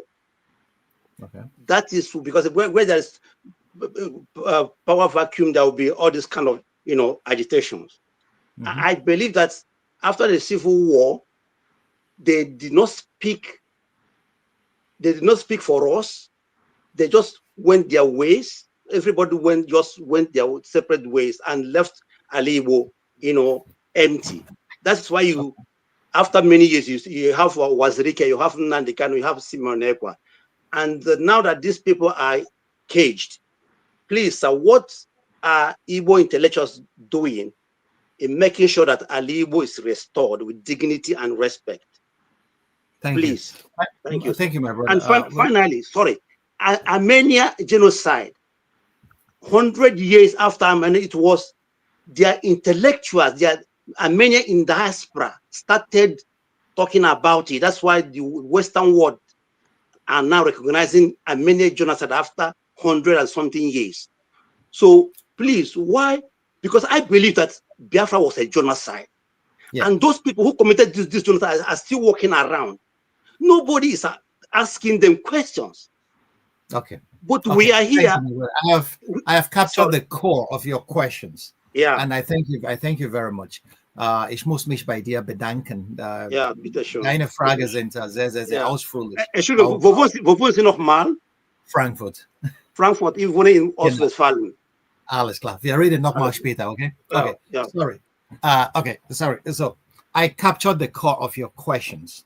First of all, you are right. In Germany, it's the federal government that builds this major, like I said, is government entrepreneurial state shows us that government has to do massive investments. But I am saying in a case where we feel that we are marginalized, why can't the Igbos come together and say, okay, let us open our space? They don't want to build for us. Let us build a better one. Okay, it's just a suggestion, a white paper that a position paper that we could write and say, every Igbo man living anywhere in the world should contribute €5 a month.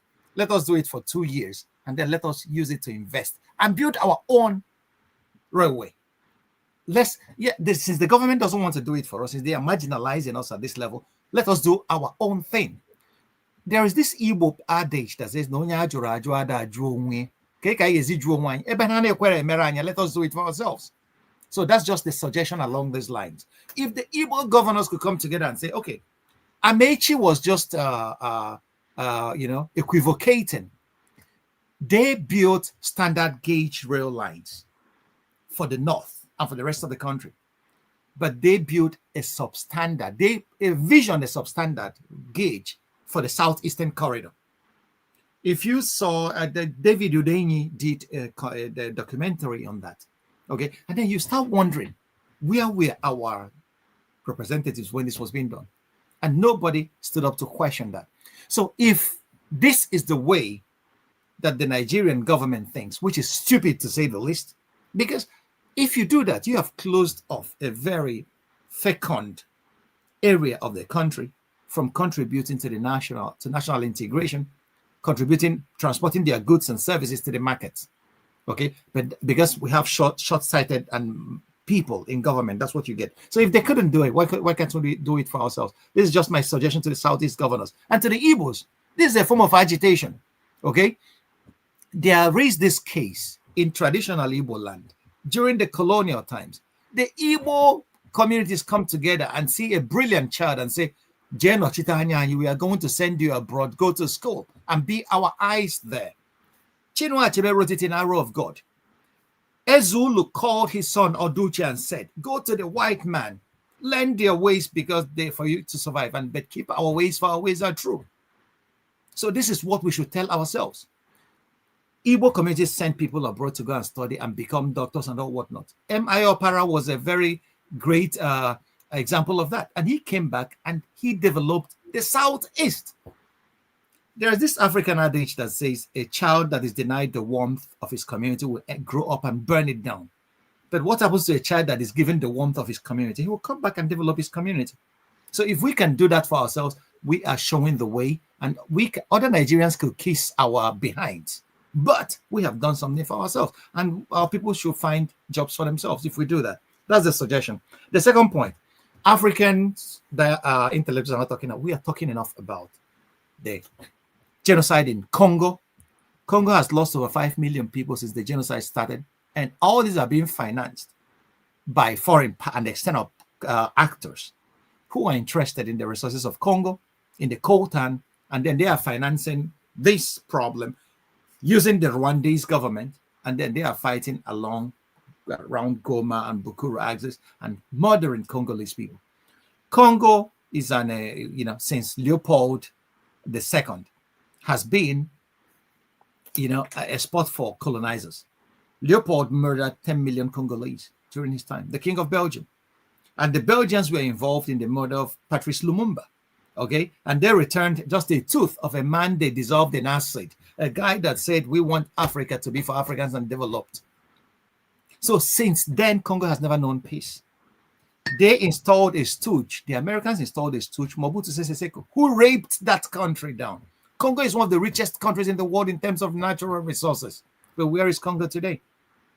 So Congo is a spot for foreign imperial powers. Now, coltan, which is powering our electronic technology today, is being got in large quantities from Congo, and they are never going to let that country rest until they have slaughtered people or taken away every resource they can take away. So we are speaking out at the relevant quarters, and enough about that genocide. We are speaking out equally against the genocide in Sudan.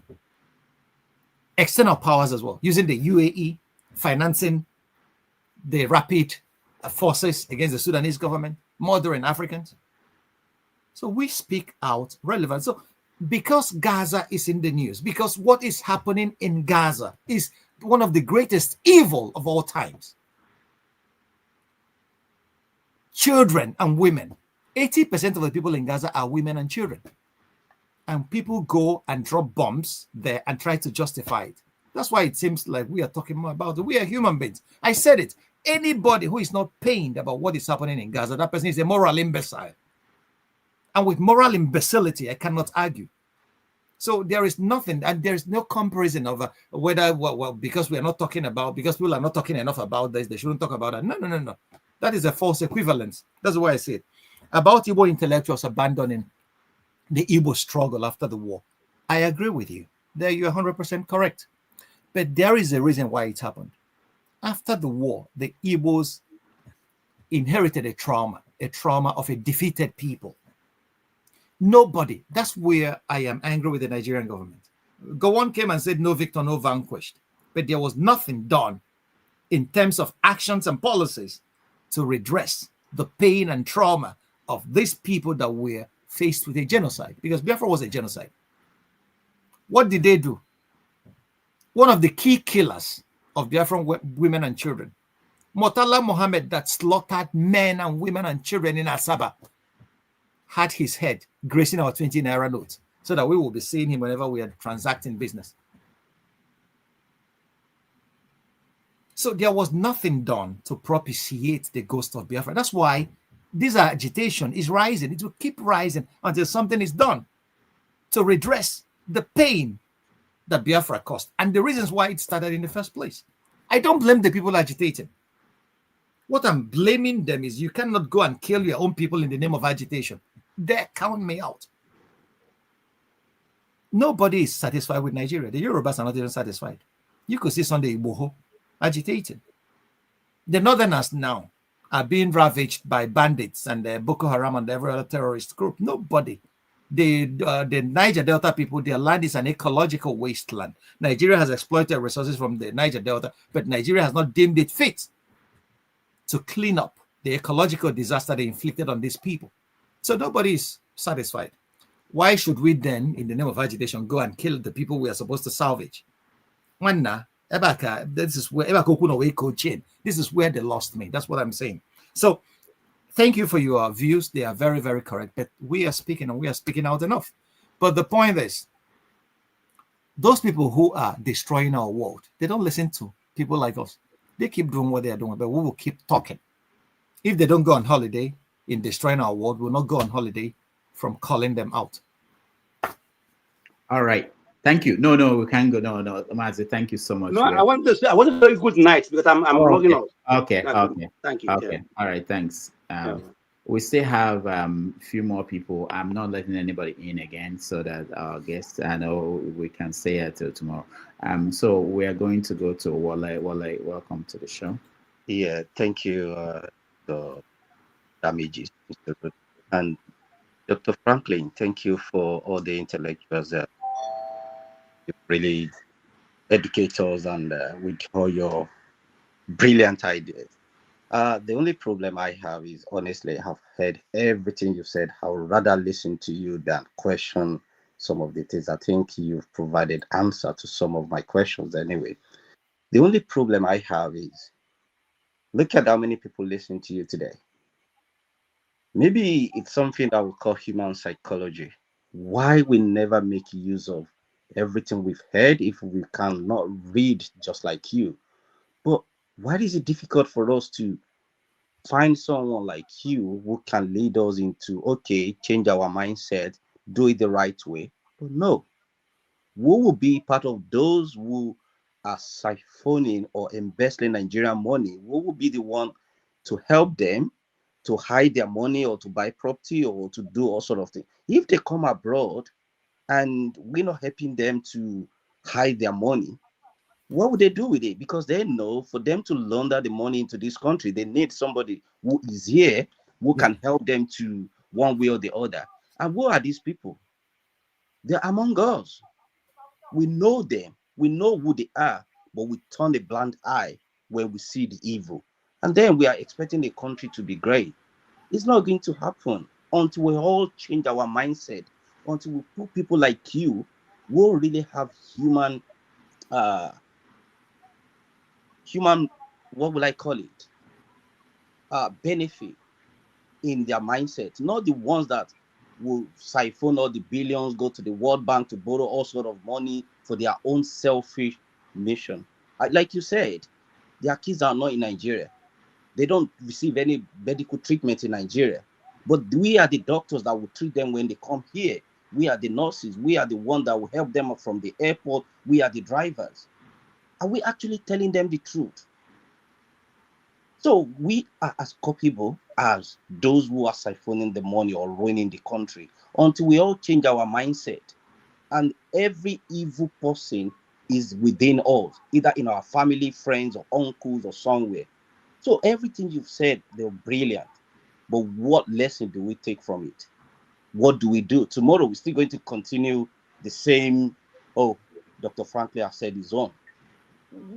So that is why the country never moved forward. I really appreciate all the work you're doing. We hear, we could listen to you, but what lesson do we take from it? You mentioned China. Look at how they transformed their country. So do we see anything from that? We've traveled abroad. We've seen good roads. We've seen electricity. We've seen development. In different departments we work. What lesson do we learn from it? Okay, thank you so much. So, thank you for all you do. I wouldn't want to waste much time. Dr. Rudolph, I'll say something before I go. Stop being partial. When people speak for 10, 20 minutes, you never stop them. But when it comes to, the O's being sitting here for hours, then you want to cut it short. I'm challenging you. You'll hear from my lawyer. Thank you. Thank you, my brother. I do appreciate what you said. Thank you very much. All right. Thank you so much. I think we're going to OT. OT, you are next. Go ahead. Hello. Yes. Good evening, Franklyne. Thank you, my brother. Right. Actually, the questions I have, if somehow answered them, but let me just kind of recall this. theme of self-determination, because that is the topic for discussion. I believe in self-determination, and I guess you do, and most people would go for it. You accept that is a good thing, but equally, I don't think that self-determination translates necessarily into nation statehood. Okay, so now of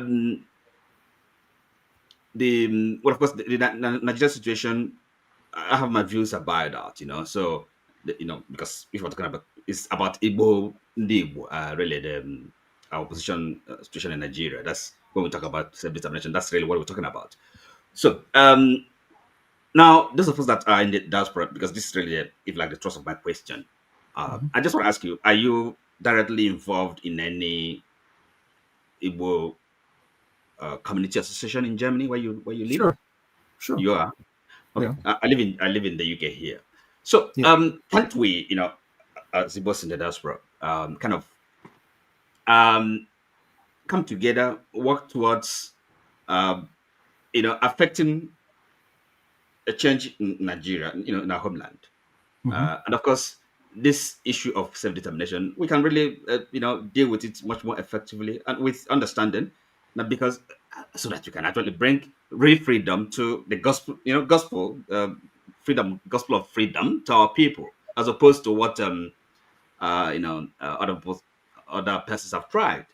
So, is there a reason why we cannot do that? Really, because we belong to various associations, cultural, but our efforts could actually go beyond, the cultural, interests, and be more political and agitation. That's a good thing.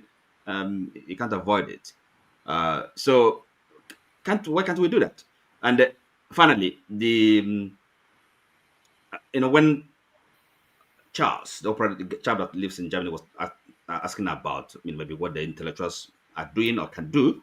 Let me kind of add this to that. Is now because now, for example, the situation after the war, reparation for Ndibo, for the loss and pains, is there a reason why that can't be an issue, a topic for agitation, for a campaign by the Igbos?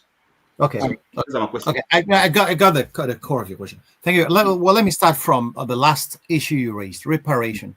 Yeah. During the Oputa panel, Ndibo raised that issue in the paper written by former Information Minister Uche Chukwumerije. Okay. He presented it before the Oputa panel. Ndibo were asking for more than 4 trillion naira as reparation for the Biafran War.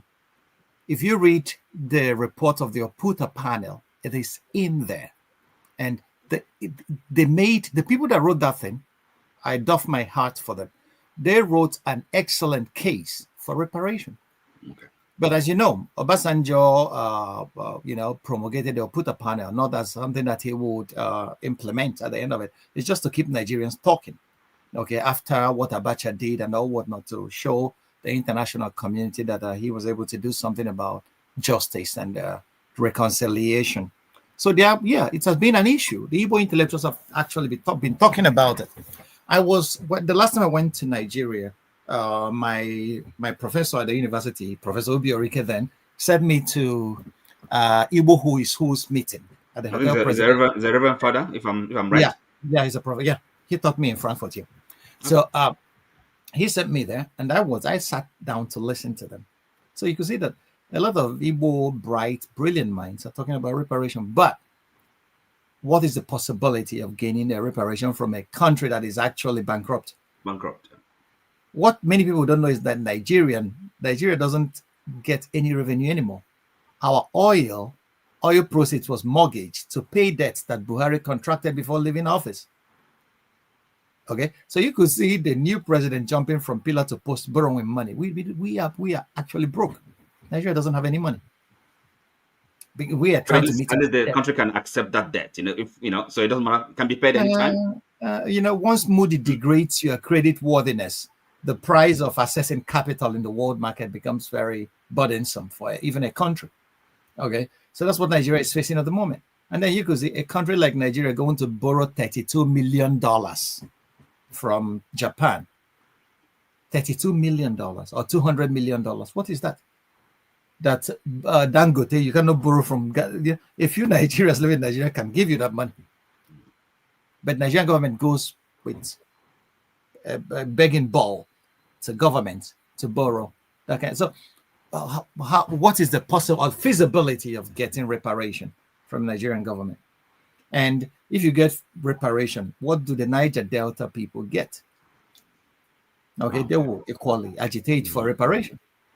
Okay, so every other part of Nigeria has something that they have to have. War reparation, that is different. Yeah, you know, it's quite war distinct. reparation. But war reparation is but you have to know, they will tell you, they have arguments in there. But it's a good idea, but we were never gonna get reparations. So they even okay. While Abiola was alive, he was championing reparation for African Americans. So nobody's going to ever to listen to you when you talk reparations, because you're going into the core of the economic interests of those who are holding power in a particular society at this time. And they're not ever gonna, power is taken, is never given. They're not going to give you that power. So the issues are: one, try to acquire power on a scale that once you are able to sit down on a negotiating table, what you bring to the table will tilt. This is a table in your favor. And how do you do that? By making sure that you establish a very fertile economic corridor out of the Southeast. And you make Southeast a very rich area. And you make sure that your manpower are trained, and then they have the industrial base to project power. So when you come to the table and say, we need reparations, and then you have the wherewithal to enforce it. So that's what we tell, that's what reason and rationality recommends. But if you go and talk about without any power standing behind you, you don't have any power that you've generated yourself, nobody's going to take you seriously. It's just a talk shop. So as for Igbo intellectuals coming together, it's not intellectuals that actually move societies. Intellectuals are there to theorize. What intellectuals owe their societies are to think for them. That's what intellectuals are there to do, to think. Okay, they are not artisans, so to say, that are going to hammer the nails into the policies that they are thinking out about. Intellectuals owe their societies thinking. So that's what they are there for. Every part of the human society has something to contribute. So intellectuals contribute their thinking, their theories, and their vision for a good society. That's what Karl Marx did. Karl Marx never was a president or a politician or anything. He sat down, wrote his Communist Manifesto. This is the vision I see. Poor people are being exploited to death in a capitalist society. Let us try communism. Okay, every major thinker, that's what they avail their societies. So many intellectuals are not very good in implementing policies. You have to know that. See what Soludo is doing in Anambra State. Okay. Sorry that I'm mentioning him before Rudolph kicks me out. No. I have no interest in either way. Okay, so we have 3 more people. Do you want to take a break, or do you want to take them? No, let's go on, because after that I have to jump into bed. I have to go to the office tomorrow. All right. Forefathers, you're next. Yeah, greetings, Dr. Damages. Thank you for having me. Greetings to all the panelists, the chat, and the viewers. And special greetings to Professor Ogbunwezeh. Thank you for coming in. I truly appreciate the last point you made about acquiring power and wealth in the Southeast. Because if they did that, they probably wouldn't even care about reparation, because that would be chicken change then, and they would just go and ask it to be given. Anybody that wants reparation, often people that give you reparation because you're already worthy. That's why they are giving it to you, otherwise they wouldn't. So my question is about, you mentioned something about China becoming prosperous after, Americans invested in them. But China went through hell to achieve what they did. And I fear that a lot of people say somehow Americans just came and bailed them out. The Japanese put them through hell, and they fought, and they united themselves, and they forged very, very strong bonds among themselves. And they went on. After that, America was trying to bomb them with nuclear weapons. Can you imagine America? They just bombed Japan, trying to bomb you, and the leaders had a heart of stone to still carry on.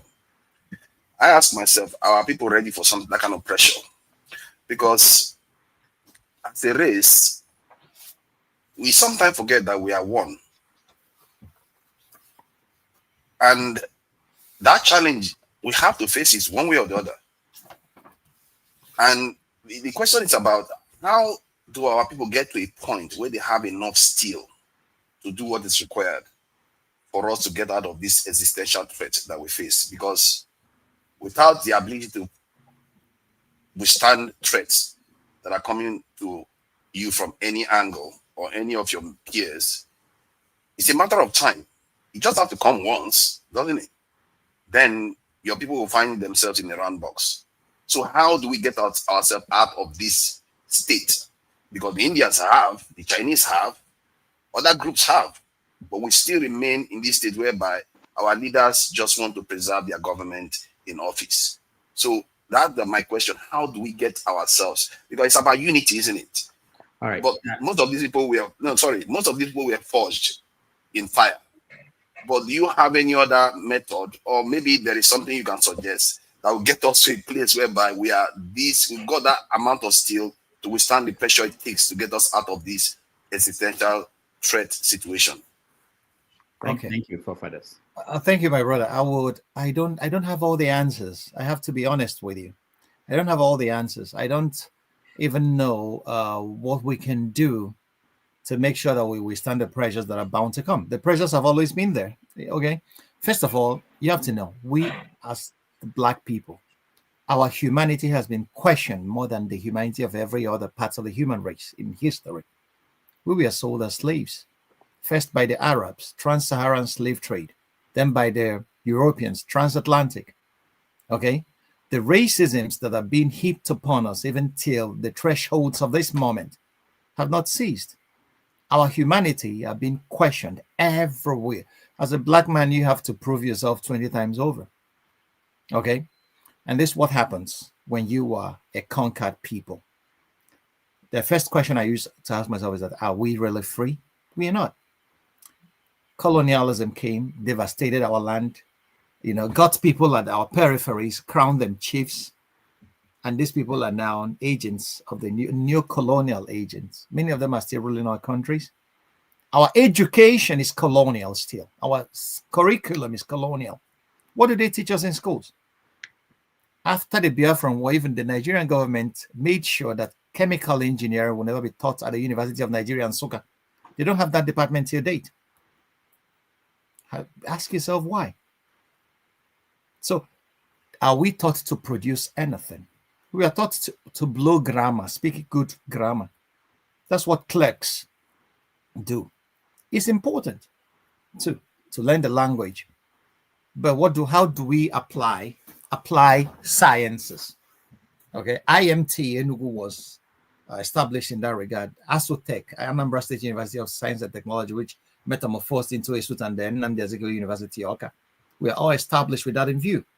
You could say that the Second Republic politicians, like the classes of Sam Mbakwe in Imo and Jim Mwobodo in Enugu, these guys had vision.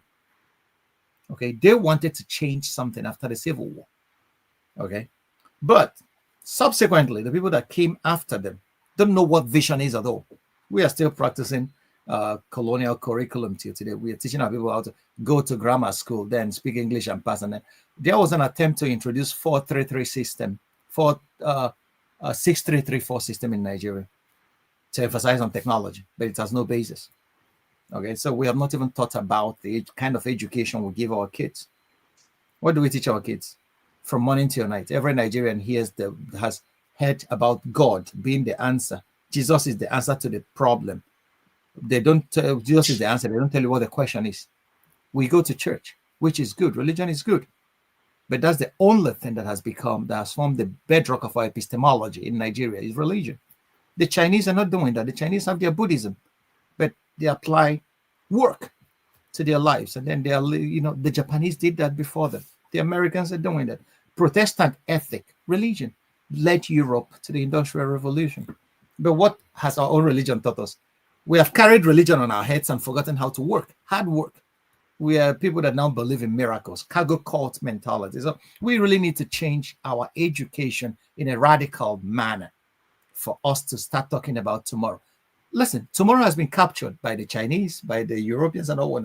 We are just runners up. Okay, so we have to start. We have to a reorientation, a radical reorientation is necessary. Our education, that's where it starts. Starts with the kids we are producing across the diaspora. What do we teach them? Okay, so education is where we need to start to withstand everything. Education makes a man difficult and unfit to be a slave. If we are well educated. The problem we are having now is that the older ones are educating the young ones to be very, very divisive. Just yesterday, right. I was watching an elder. A young girl was crying because the elder was spewing out so much hate against fellow Nigerians. This young girl came to speak to her, and she was begging her to stop. And we saw what Abike Dabiri did this week.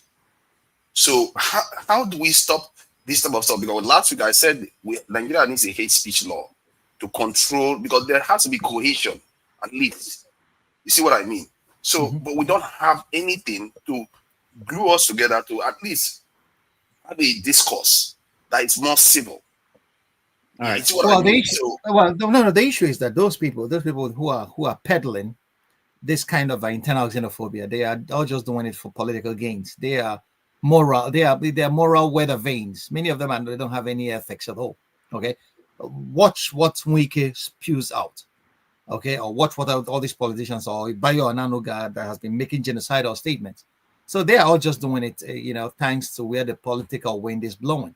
Those guys, I don't take them as anything, but the major damage they are doing is that they are infecting their foot soldiers on the streets of Alaba or every other place with the same virulence to go against their fellow human beings, which is, that's where the danger lies.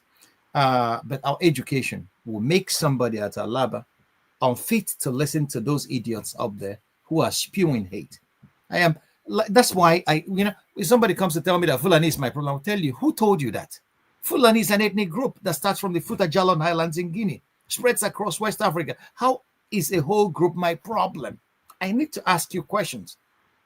That's what education does. Education gives you a critical mindset to interrogate everything that is presented before you.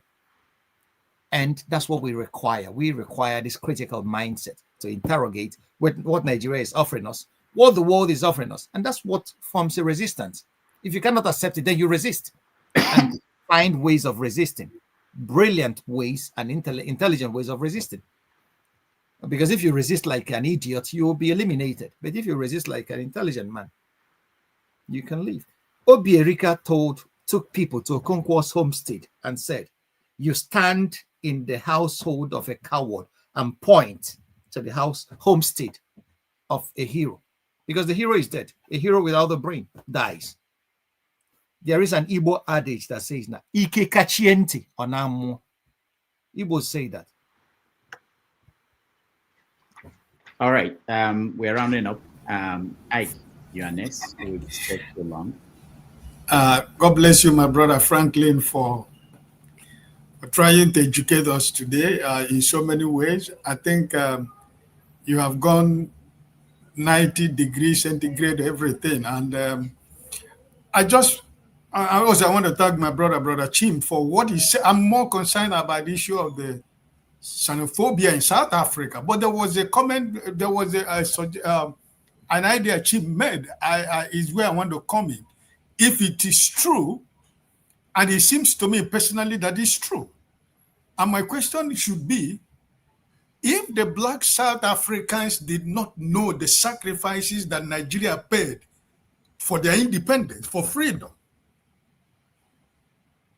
and Nigerians are suffering, are being treated like animals in South Africa, where does that blame goes to? The government of the South Africa? Or the illegitimate government we have in Nigeria? Because we have a Minister of Foreign Affairs.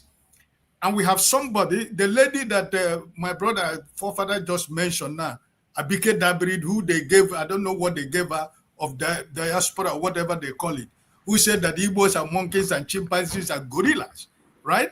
So I am trying to lean on what Chim said. But my question to you is, whose fault is it if these people, that every Nigerian man and woman dropped 10 kobo into making sure that people in South Africa got their freedom? But today we are not regarded. They talk about Cuba, like what you said. That's what I hear where I live. When you speak to some of them, they tell you about what Cuba people did for them. They don't talk about what Nigeria has done for them. So my question is, is it the fault of the government in Nigeria who has abandoned their, who has abandoned their people everywhere? Or is it the fault of the South African government that should be able to recognize what Nigeria has done for them, to educate their people that these people you are treating like animals, they are the reason why that you have your freedom? All right, thank you, Ike. We have to run. My brother, thank you very much for your brilliant question. Actually, I don't know where we have to place this blame. I don't like coming from the position of blaming anybody. Circumstances. Okay, governments come and go. After Mandela, Thabo Mbeki took over. After Mbeki, then we had Jacob Zuma. And now, the man in power, Cyril. Like Chim said, most of these guys were out of the country during apartheid because they were being trained for, the struggle across the world. Cuba played a role. The Palestinians played a role. Nigeria and the frontline states played a role.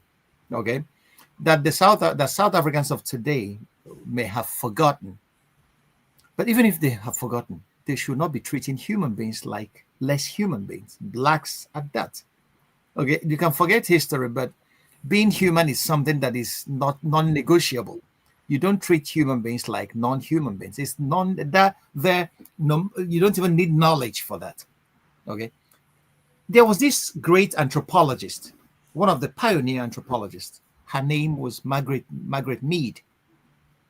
Mead was asked why she was studying Polynesian societies in the South China Seas, in the Southern Seas. And she was asked, how do you realize when studying these ancient societies, when you have met a civilization?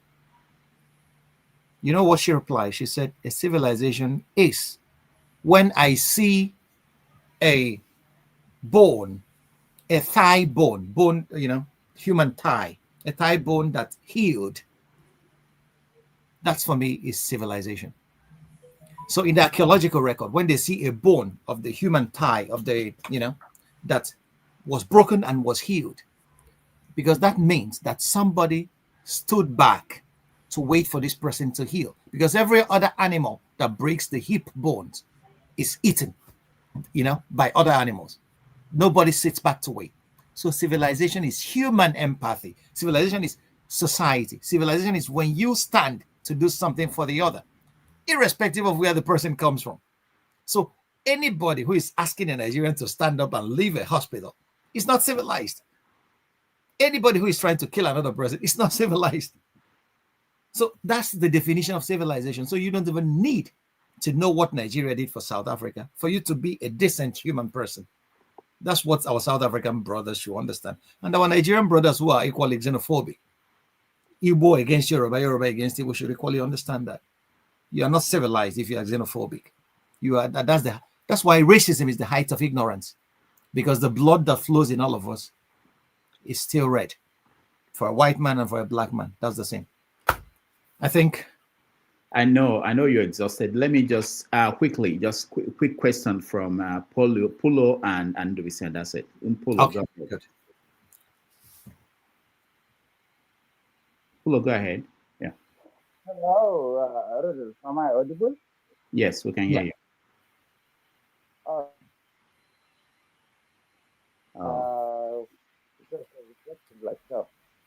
Self-determination versus territorial integrity.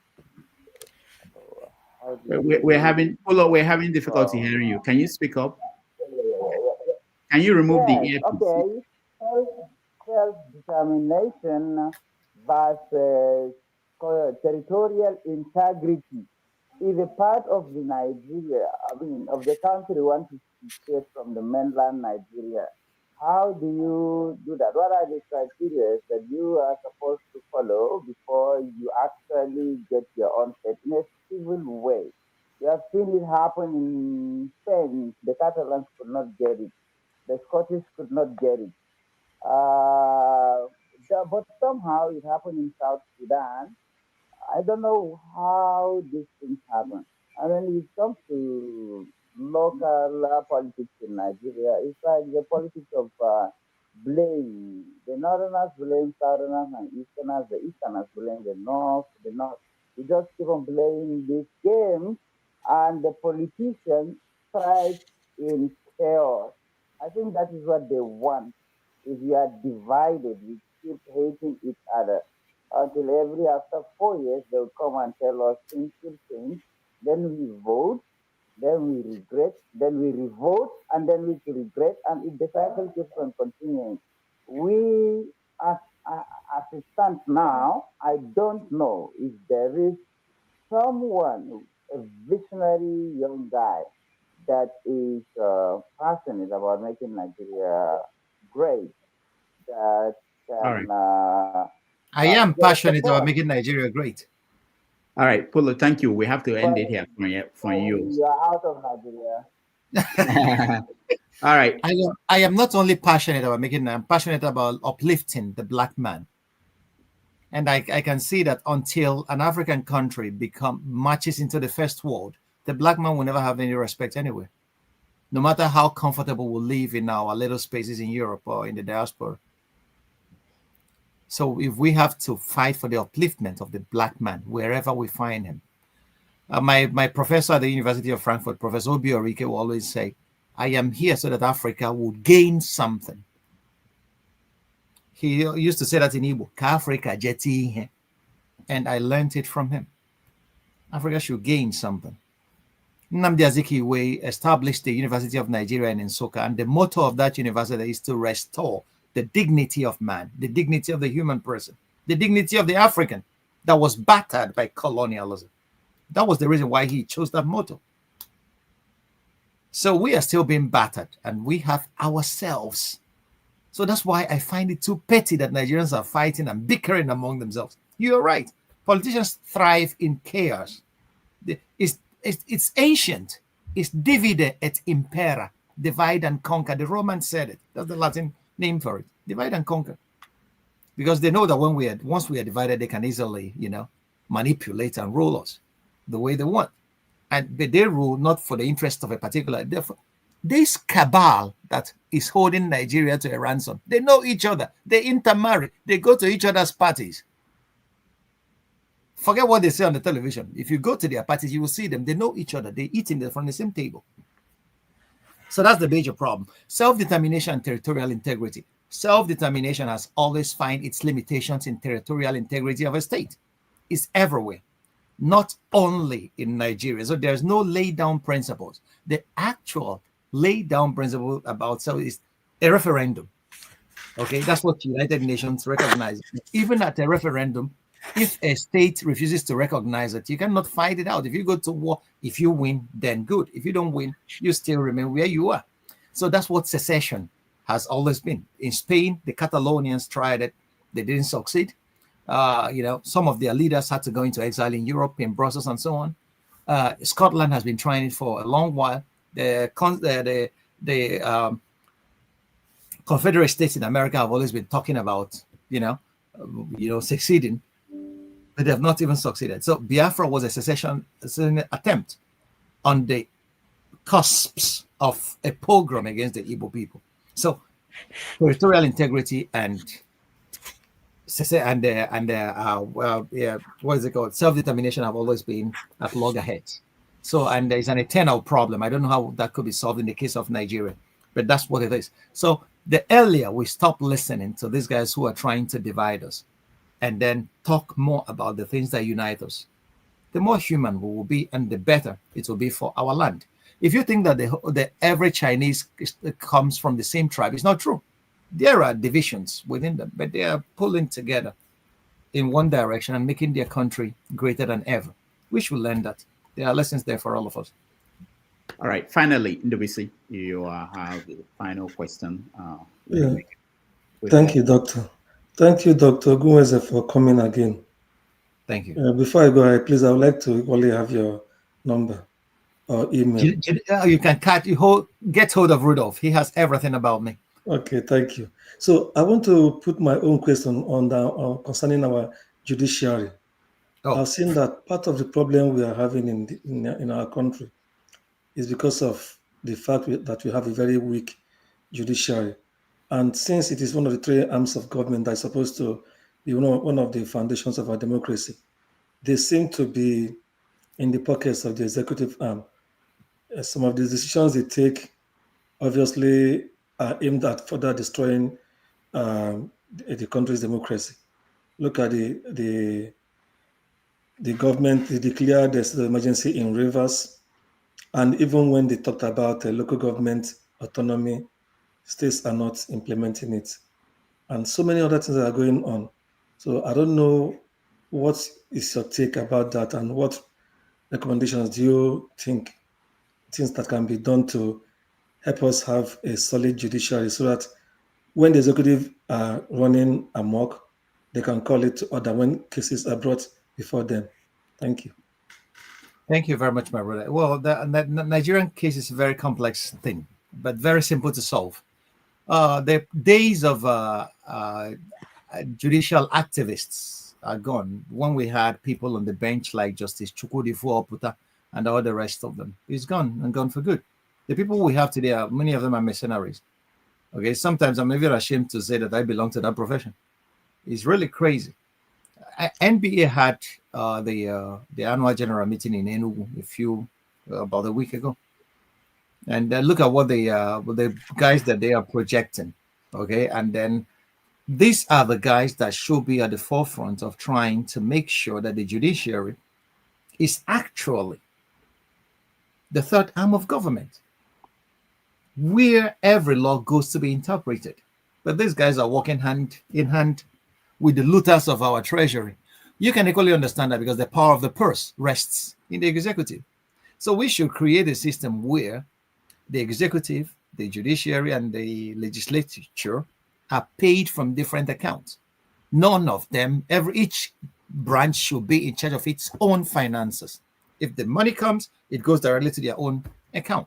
So where the judges are being paid, appointed and paid by the government, whoever pays the piper dictates the tunes. So that's what is happening in Nigeria, and they have not. Yeah, that's why there was a time about 2-3 years ago, I wrote an article criticizing the Nigerian lawyers. Buhari went to open up the annual general meeting of the Nigerian Bar Association and was telling them that the state security is above the constitution, and the Nigerian lawyers were clapping for him. It is the constitution that gives the executive any power to, and he's talking about that in relation to him holding Nnamdi Kanu in detention. And the lawyers were clapping. I said, how could that article is online? Just Google my name and lawyers cheerleading Buhari. You will just find that article. Lawyers were standing up to give the president a standing ovation for destroying their vocation, their profession. So you threw away the constitution. So on which basis do lawyers work then? Upon which law? So Nigerian lawyers have Nigerian judiciary has been so very much compromised. Buhari could appoint a chief justice and remove him at will. Ononeyan, or what's his name, was removed by this guy. And then you saw the judiciary, the chief justice that went to London and was corrupted by Tinubu and cohorts before he could deliver a judgment in a case, appoint a panel to try the election case between Peter Obi and the Tinubu. And we know all this. And then they think that people will take them seriously. The judges were, during these election trials, they refused to televise that court proceedings, but they televised the judgment. Just like INEC. INEC told us that there were glitches. INEC spent $300 billion telling us that they're going to publish the election results in real time. They published the Senate and House of Reps, but got to the presidency. They told us that there were glitches because they knew that Peter Obi won that election. So glitches so that they could do their wuru-wuru, and then they did it. And then during the election tribunal, they said, we are begging them televise this so that the people could see. This is a part of participatory democracy. They said no. But when it came to read the judgment, they just came, and the man reading the judgment, you see that judgment was written for him by somebody. That was not his judgment. even if a member of the panel of judges is reading the judgment that they authored, you will see them, you will see their body language will tell you that. That has been the Nigerian judiciary. They has always been working hand in hand with who were those that wrote the decrees that the military government used in pursuing journalists and all the rest of them? They were lawyers. So don't forget that. So these are the issues when you look at that about the evolution of our society in Nigeria. You have causes to shudder. You know, sometimes Nigeria, you will have the feeling that Nigeria requires a revolution to actually stand on its feet. But we will get there anyways. I'm not losing hope. I'm an Afro-optimist. We will get there. With forums like this that Rudolph provides all of us, getting to exchange ideas on issues that bother on our development, at least it will start, things will start germinating in our minds, and then eventually they will take root and then help us on our ways to making each sector of our lives where we find ourselves better for us and for for our fellow countrymen that are around us. So that's the way I see it. Thank you so much. Thank you so much, Dr. Franklyne. Any final thoughts before we say goodbye? And I say thank you to all of you. I am so proud of the questions I got from the brilliant minds here this night. So thank you. I'm grateful. All right. Thank you. This is 4 hours of your time. We really appreciate this. And hopefully you'll come back before next year.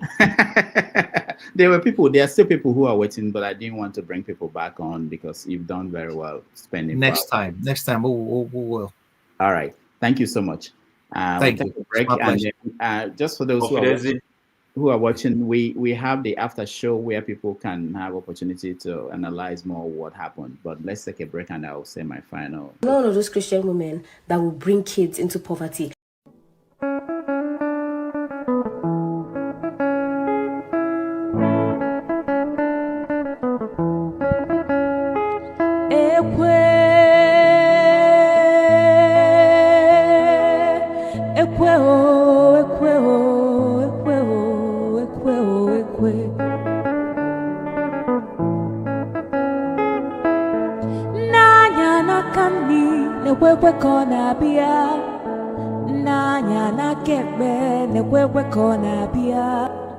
Ebem jelu ekweje gwanu mi femgeme Omo abatanu gwanu mi femgeme Ejimgugwo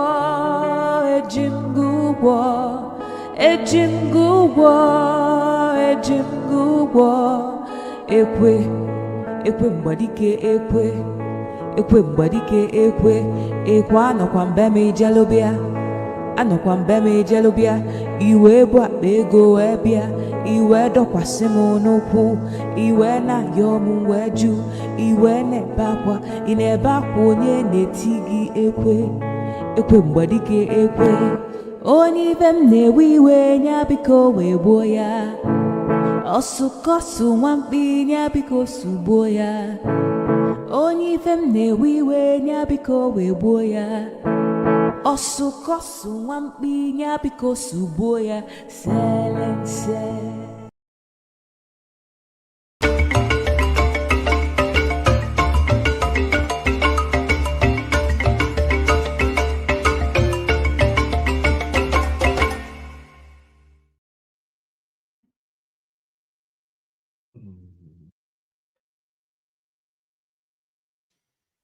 Joining us today. I really appreciate all of you. A whole 4 hours with Dr. Franklyne, and before then we had Igwe Nick Obi of Novi joining us. I really appreciate all of you. Let me thank those that supported us by donating. Brick House Capital, thank you so much. Joseph Oji, thank you so much. Cynthia, I don't think we showed this here. Okay, Cynthia, thank you so much. Timajek, we appreciate you, all these ways that we keep this channel running. George, Blue Shell, thank you so much. Oscar Blackstone, thank you. And of course, Dr. Gomez, thank you. We appreciate all of you. And on behalf of all the people behind the scene who helped out, there was a time we had a very serious technical issue. People like show came on and helped to solve some of the problems we had at the beginning. I thank all of you. Those on the comment section, I read your comments. I remember one of them and it made me laugh. KJ, thank you so much for being here. Oti, thank you so much. Pulo, thank you for being here. Ike, thank you. Forefathers, thank you. And Electrical, thank you. I'm sorry, I know you were coming in and out, but our guest was exhausted. I couldn't extend it any further to have you weigh in. Dubisi, thank you. Chim, thank you so much. KJ, we have an after show which will happen, I think, almost immediately. He will come on and people can have further discussions on what happened today. Again, thank you all for being here. Those watching at home, I appreciate all of you. I wish I could extend it further, but thank you, everybody.